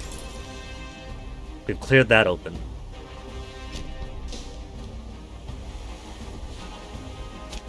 So there is an occupation going on here I could have occupied. I just hadn't let that bar fill up yet. 21% of the positive.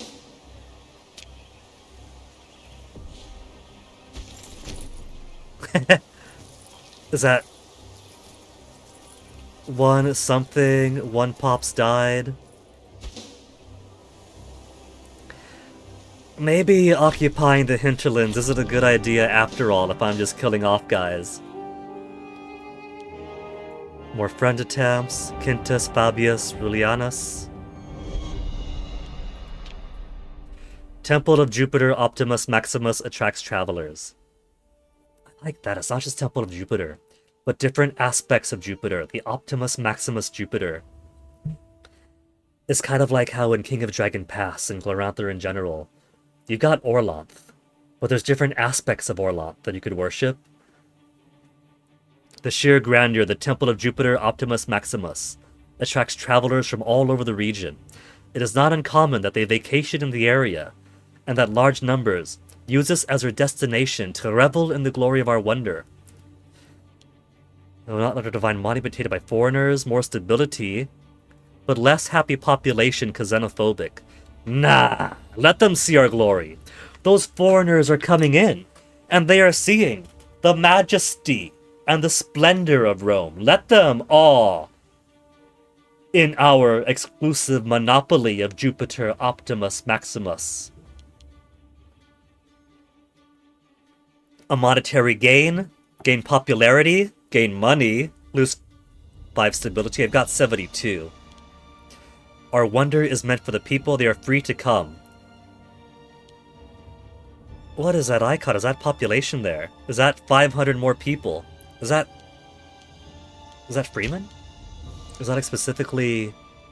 These guys are all bunched together, so I can't tell. Where's the tooltip on what the tooltips mean?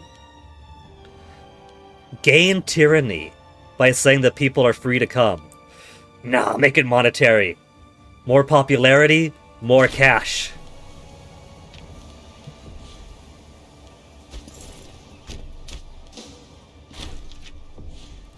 Siege of Intermania is won. Interamnia. Siege lasts 282 days, where the garrison finally succumbed to hunger disease. Rome now controls a province. More popularity. Marcus Claudius Corvus, I guess, was the leading commander of that army, gained popularity. Oh, I gotta watch that, I bet. 3 pops captured, distributed as slaves. 1 to Peltionium, 2 to Nepete. Okay. Pause on pop-up, please. I like pause on pop-up for most things. Tutorial. Once you've seized their forts, occupied their territory, right-click their nation to open up diplomacy, sue for peace. Demand land from them. Their acceptance of your offer depend on whether you are winning and by how much. For 200 extra political influence, they've only got a max of 500. I got 81 that's gonna waste. Is there anything I could use low food supply. Tuskia's got low food supply because they got attacked earlier.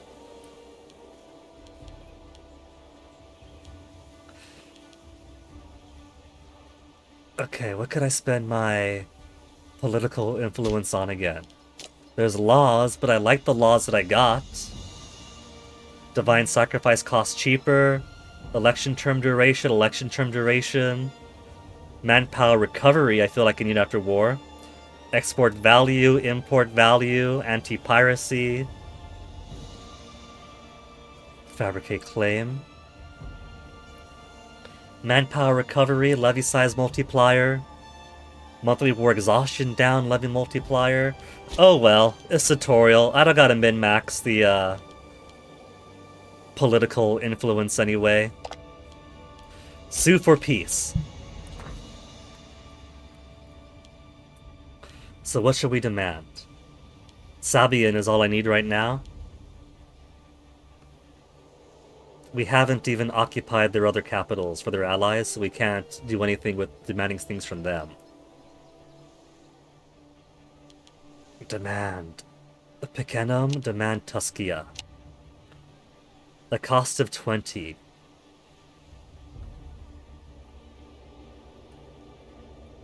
Amount of aggressive expansion to accumulate is 1.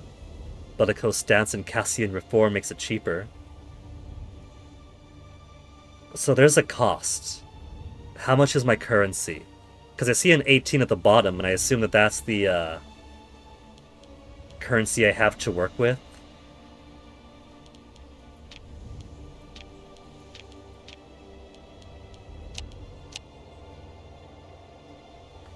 Treaty is not possible to combine with the other treaties already selected.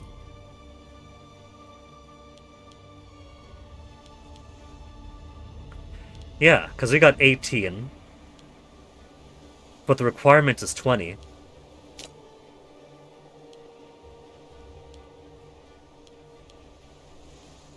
I could make them a subject instead.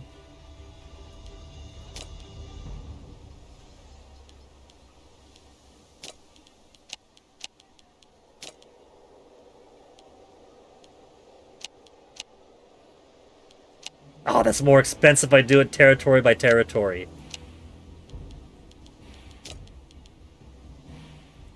What if I do Picentium? Give me your entire province of Picenum, and I'll merely ask for Necum on top of that. 20 again!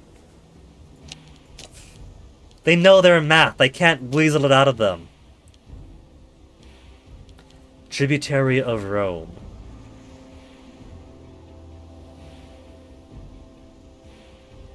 Will cost 10. Increase aggressive expansion. Pays 0.35 to Rome each month. He's nothing. Protects Sabine if they're attacked. Limited by Rome regarding diplomacy. Pays 1. Is that population? Slave? It's the same icon as here. Manpower. 1 manpower to Rome each month, which is nothing. Protect Sabine if they're attacked. Limited by Rome regarding diplomacy. Tries and happiness up. Civilization level and civilization change for Sabine is up. Feudatory. Pays 1 manpower each month. Joins Roman wars.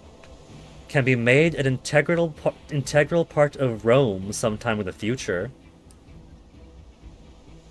Sabinia cannot cancel the relation on their own. Legion maintenance cost up. Citizen happiness down. What do you say, tutorial?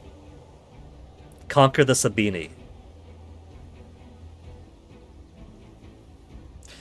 I think they just want me to take them over. Could I attack their armies a bit more?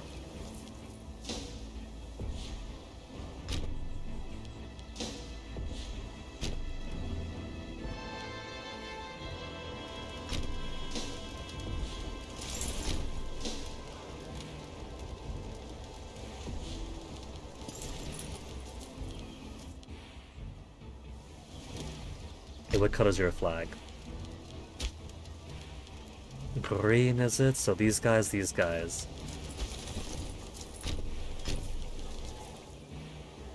But I can't head over to there. I guess I can't go through... hold on.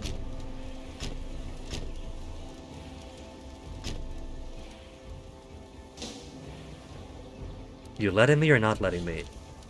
50! You know what? I got all I want now. Super peace. Just need a little bit extra territory. We could also get the Umbrians to see territory.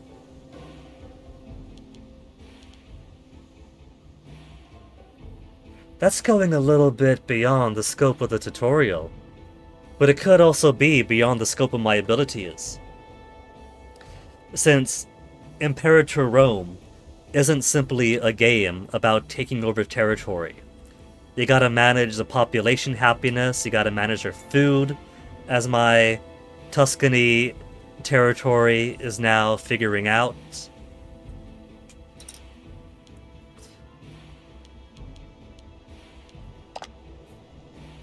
Samnites would be down there. Septumnum. Relations we want more of. Etruria is up north. Southern Italy south, and Syracuse. And then game is done. So, I'm gonna take him. If I could take him, I could take him. And if it turns out that, oh no, this is actually bad, you bit off more than you could chew, Guinea, you don't have the know-how for Imperator Rome to manage these many new pops, I'll release them or something. Tutorial isn't gonna be the end of the world. Take Sabian, because that's a tutorial, we want them destroyed. Umbrian Picentum is 28, and 6 aggressive expansion.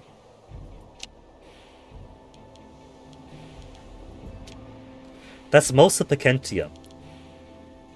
Do I want to take on 9 aggressive expansion?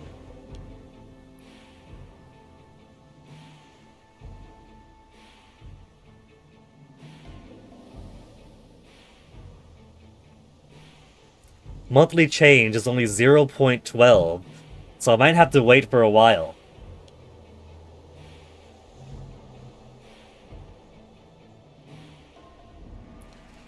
It's been a bit since the earlier tutorial messages. Suggests for everything. It wants me to take the whole hog. I press the suggest button, and it says, nah, dude, take everything. What's the range for aggressive expansion?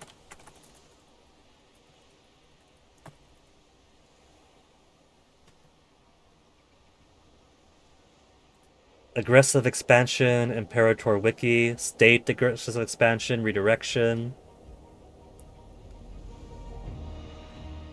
Like, what's the higher limit? If 10's not all that bad.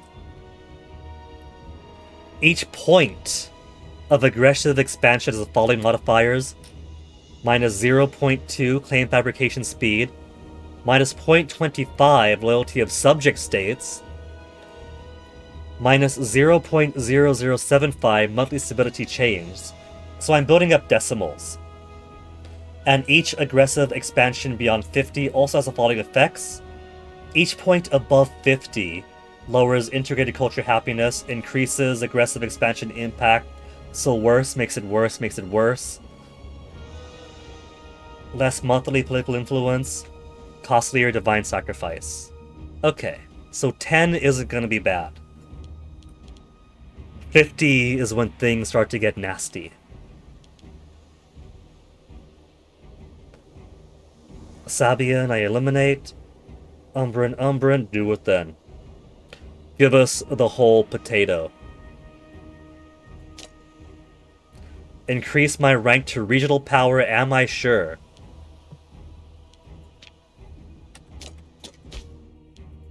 Save game.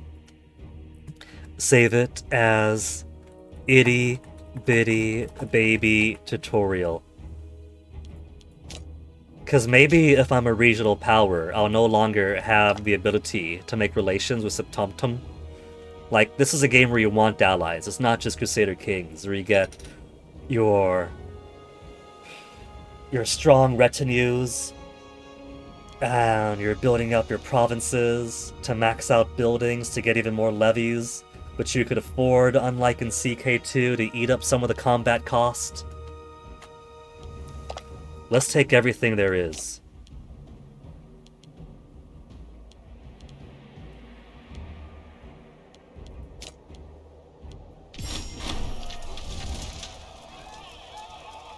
Sabinian elite. After protracted conquest, we have finally routed the Sabinian armies, laid waste to their lands. I've laid waste to what's supposed to be my lands now.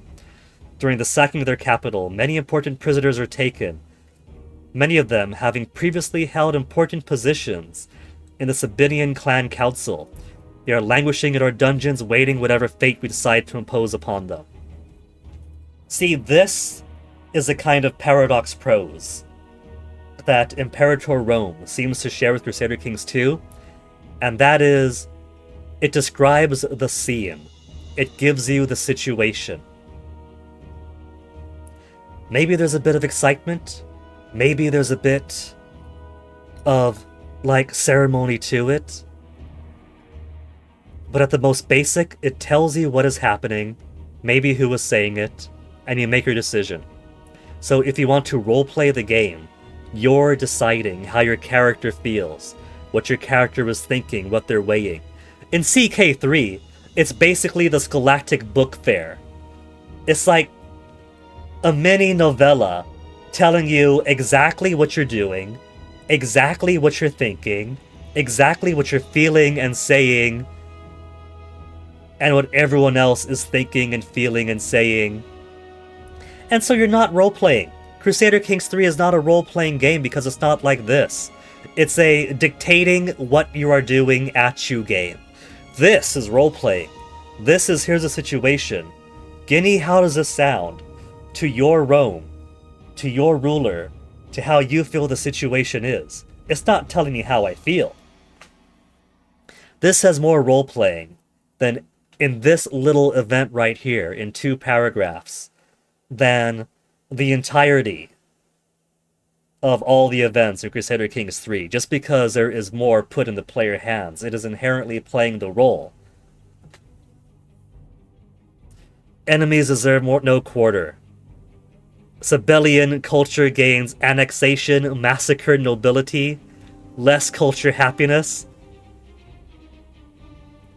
Should we just be absolute cruel? And if they're not us, then they're going to the sword to make room for our people. Every character Sabinia put to the death before the cheering crowds of Roma. I gained 5 popularity for it! People are good. Well, the current's 98. I could afford to take a dip here or there. Banish those of class, put the rest to the sword. I get to lose aggressive expansion that way. That I don't mind, because that's half a whole aggressive expansion. If I do that for everyone that I conquer, that's a bit of leeway. It's a bit of a rebate. Massacred nobility, conquest of people. If we only conquer the people, but don't massacre their liege lords, their nobility and aristocrats, then they're only half as unhappy. Imprison the leader, make the rest disappear. Important Sabinian characters imprisoned by Rome. Lose 3 popularity. Huh. Pass judgment on the important families. Decided with each important member of the family. Because it's tutorial, I'm just gonna keep it easy. Lose that aggressive expansion. Picentian elite. Protracted conquest. Routed the Picentian armies, laid waste to their lands.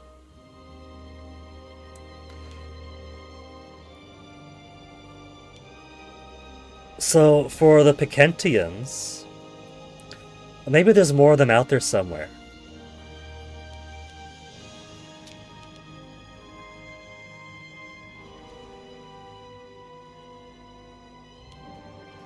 Because I'm not getting anything about conquer the people, just losing the aggressive expansion.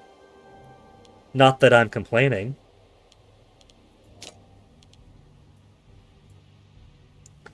Italic local power of Sabina. They accepted our offers of peace, and now they are no more. We have increased in rank, now a regional power instead of local. We are now an independent country with at least 25 territories. We can now guarantee other countries, threaten war, and we can now have alliances. So relation with Sapuntum is probably after finish off the Samnites. Because finishing off the Samnites would have definitely given us the power boost to form alliances. If we hadn't taken the extra initiative of attacking all this too, we wouldn't have been above and beyond what the tutorial wanted there. Build cost is cheaper. Provincial loyalty takes a bit of a drop. Integrated culture happiness better. Capital import routes another +1. Integration speed a little bit faster. Monthly rates for character a bit more expensive. At least I got money coming in. I gotta keep filling in those trade routes to at least keep the commerce going in. War score cost is cheaper. Political influence gets it faster. Diplomatic relation +1. Diplomatic range +50%. Lower threshold for civil war. And +2 maximum mercenary armies. What are the warnings up here now? Lack of commander. For the boats. I'm fine with that. Low food supply in Tuscia. Current food is 92. +28.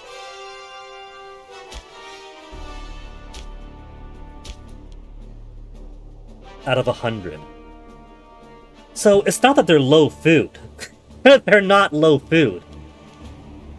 Low food supply. That just means they can't produce a surplus right now, right? They're not starving.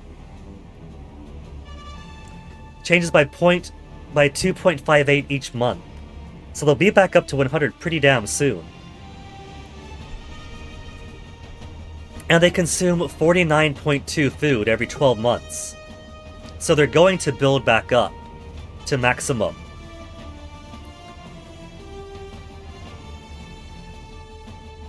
Well, let me see. 2.58 times 12.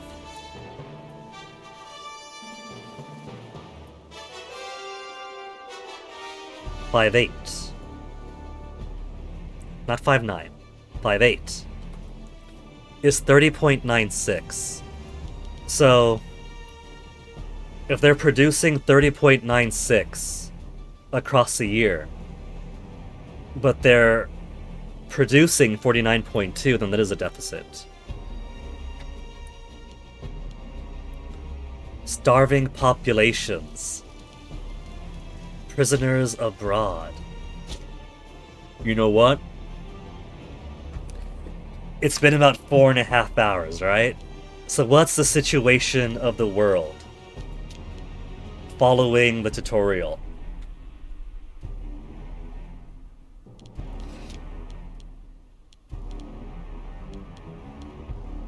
The situation of the world is Carthage has a good, a good bit of North Africa around Tunis. They got Sardinia, and they got a foothold in Sicily. Is that also Carthage? No, that's not. That's Brutum. Just a similar color.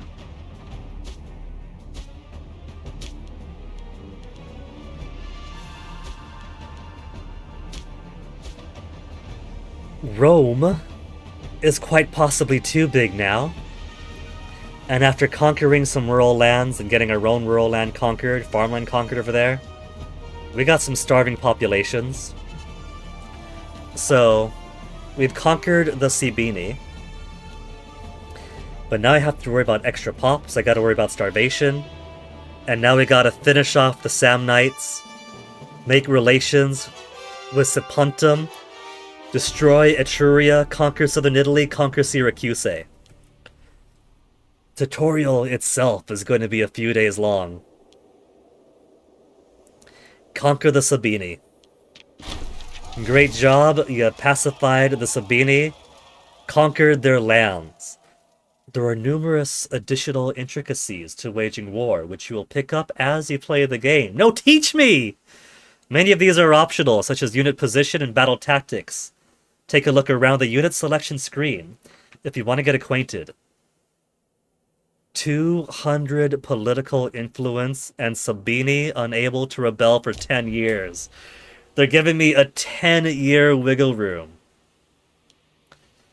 Well, that's over half the tutorial finished off, if I simply go by how many are down the list. But these are going to be a lot denser as I go on. Samnites is a bit of a bigger target. Etruria. It says this when I highlight it, but they want all of Etruria destroyed, I bet. Then all of southern Italy, and then Syracuse. It feels like it's kind of got some scripting to events and situations, because we got the warning about Carthage and Syracuse at a set point, it feels like. So we can guarantee Syracuse, and then work our way down, and then final confrontation with Carthage, I bet. So, over halfway through the list, but these are going to take more time. This is going to take a multi-day tutorial. I'm perfectly fine with that. I do feel like I have a slightly better grasp of the game already than when I played this game for like 20-some hours back at launch and was completely lost in the sauce, because gotta play the underdog me, picked a small tribal with small rivals, thinking it's okay, I'll just start someplace off in the backwoods, pick up the mechanics as I go, and then end up with like no manpower for the next 200 years. No tech to improve things, because in Paradox World, that is a whole lot of ports along there. In Paradox World, tribes are merely Unga Bunga, and not a different system of land ownership, property ownership, kinship. The Swedes will figure it out someday. But I think that getting involved in our very first war and biting off too much to get some starvation issues is a pretty good place for completing our first round of tutorial with Europa Primitivalis, with Imperator Rome. Now, once we do finish the Rome tutorial, it does drop you into the game, so you could continue to play as Rome. But I don't want to play as just a big guy scripted to win. I'll probably want to pick some other interesting location. Oh, look, there's even a little Judea over there. It could be a little Judea, and, try to survive, and even a little Samaria over there. Current international things make me feel like maybe not so much right now. But Kush could be cool, bringing Kush to glory against Ptolemaic Egypt. We got some... What kind of government is this? Political...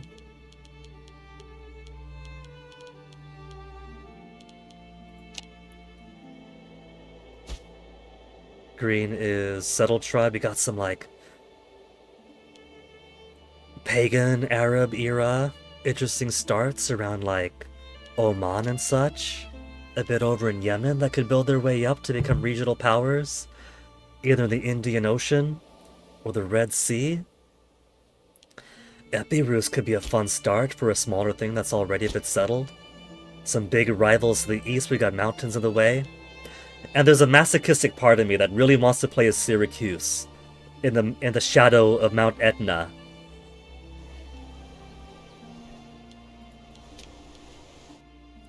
With Rome to the north, very quickly about to roll south, and Carthage to the west, about to gobble up all these little parts.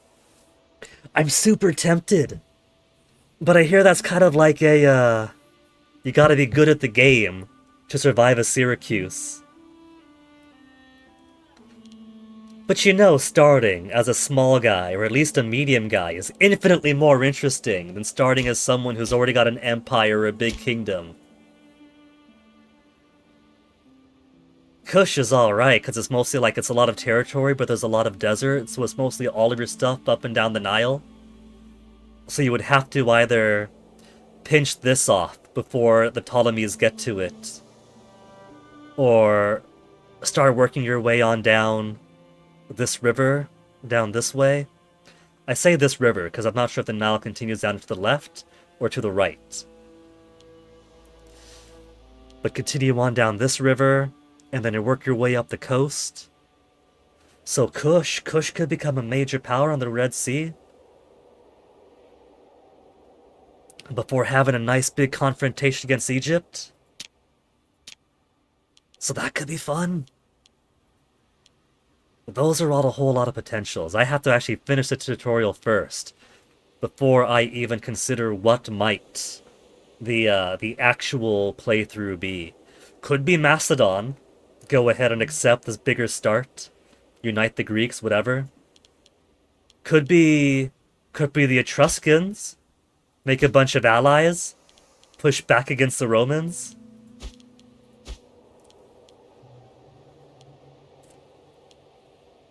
We'll see. For now, this was super fun, learning the game, and then whinging about my experiences with Paradox games across thousands, not even joking, over 10,000 hours of Crusader Kings 2, over 10,000 hours Crusader Kings 2, bit of time in Europa Universalis, a little bit tinier amount of time on this. I'm trying to, like, rewire my brain from character interaction paradox to abstracted mana paradox. Exit to desktop. So I'll likely continue more of this. Definitely at least gonna finish the tutorial, and then we'll see if I have the ambition to try to finish the game, a game at least, or whatever else, or move on to other things. For now, though, I'm going to drop the raid onto Macaw45 because he is playing stuff that I want to see. That I would be watching right now if I wasn't streaming. Guess what? This is the Borderlands. So, do stick around for that. And thank you guys for hanging out. Always much more fun with you guys here. I'm actually surprised because, you know, map painting game tends to be kind of dry, right? But I guess people figured out the kind of dry flavor that I tend to develop around here.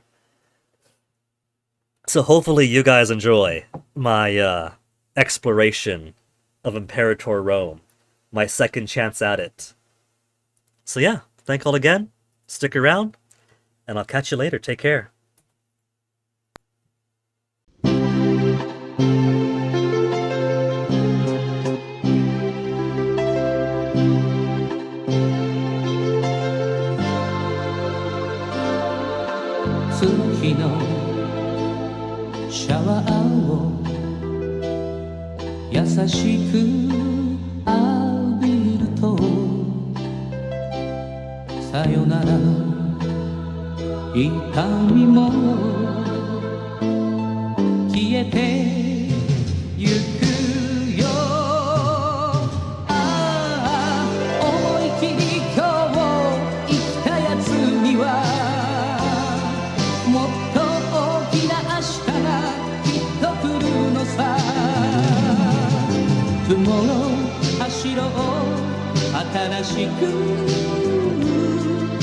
Tomorrow 輝こう強く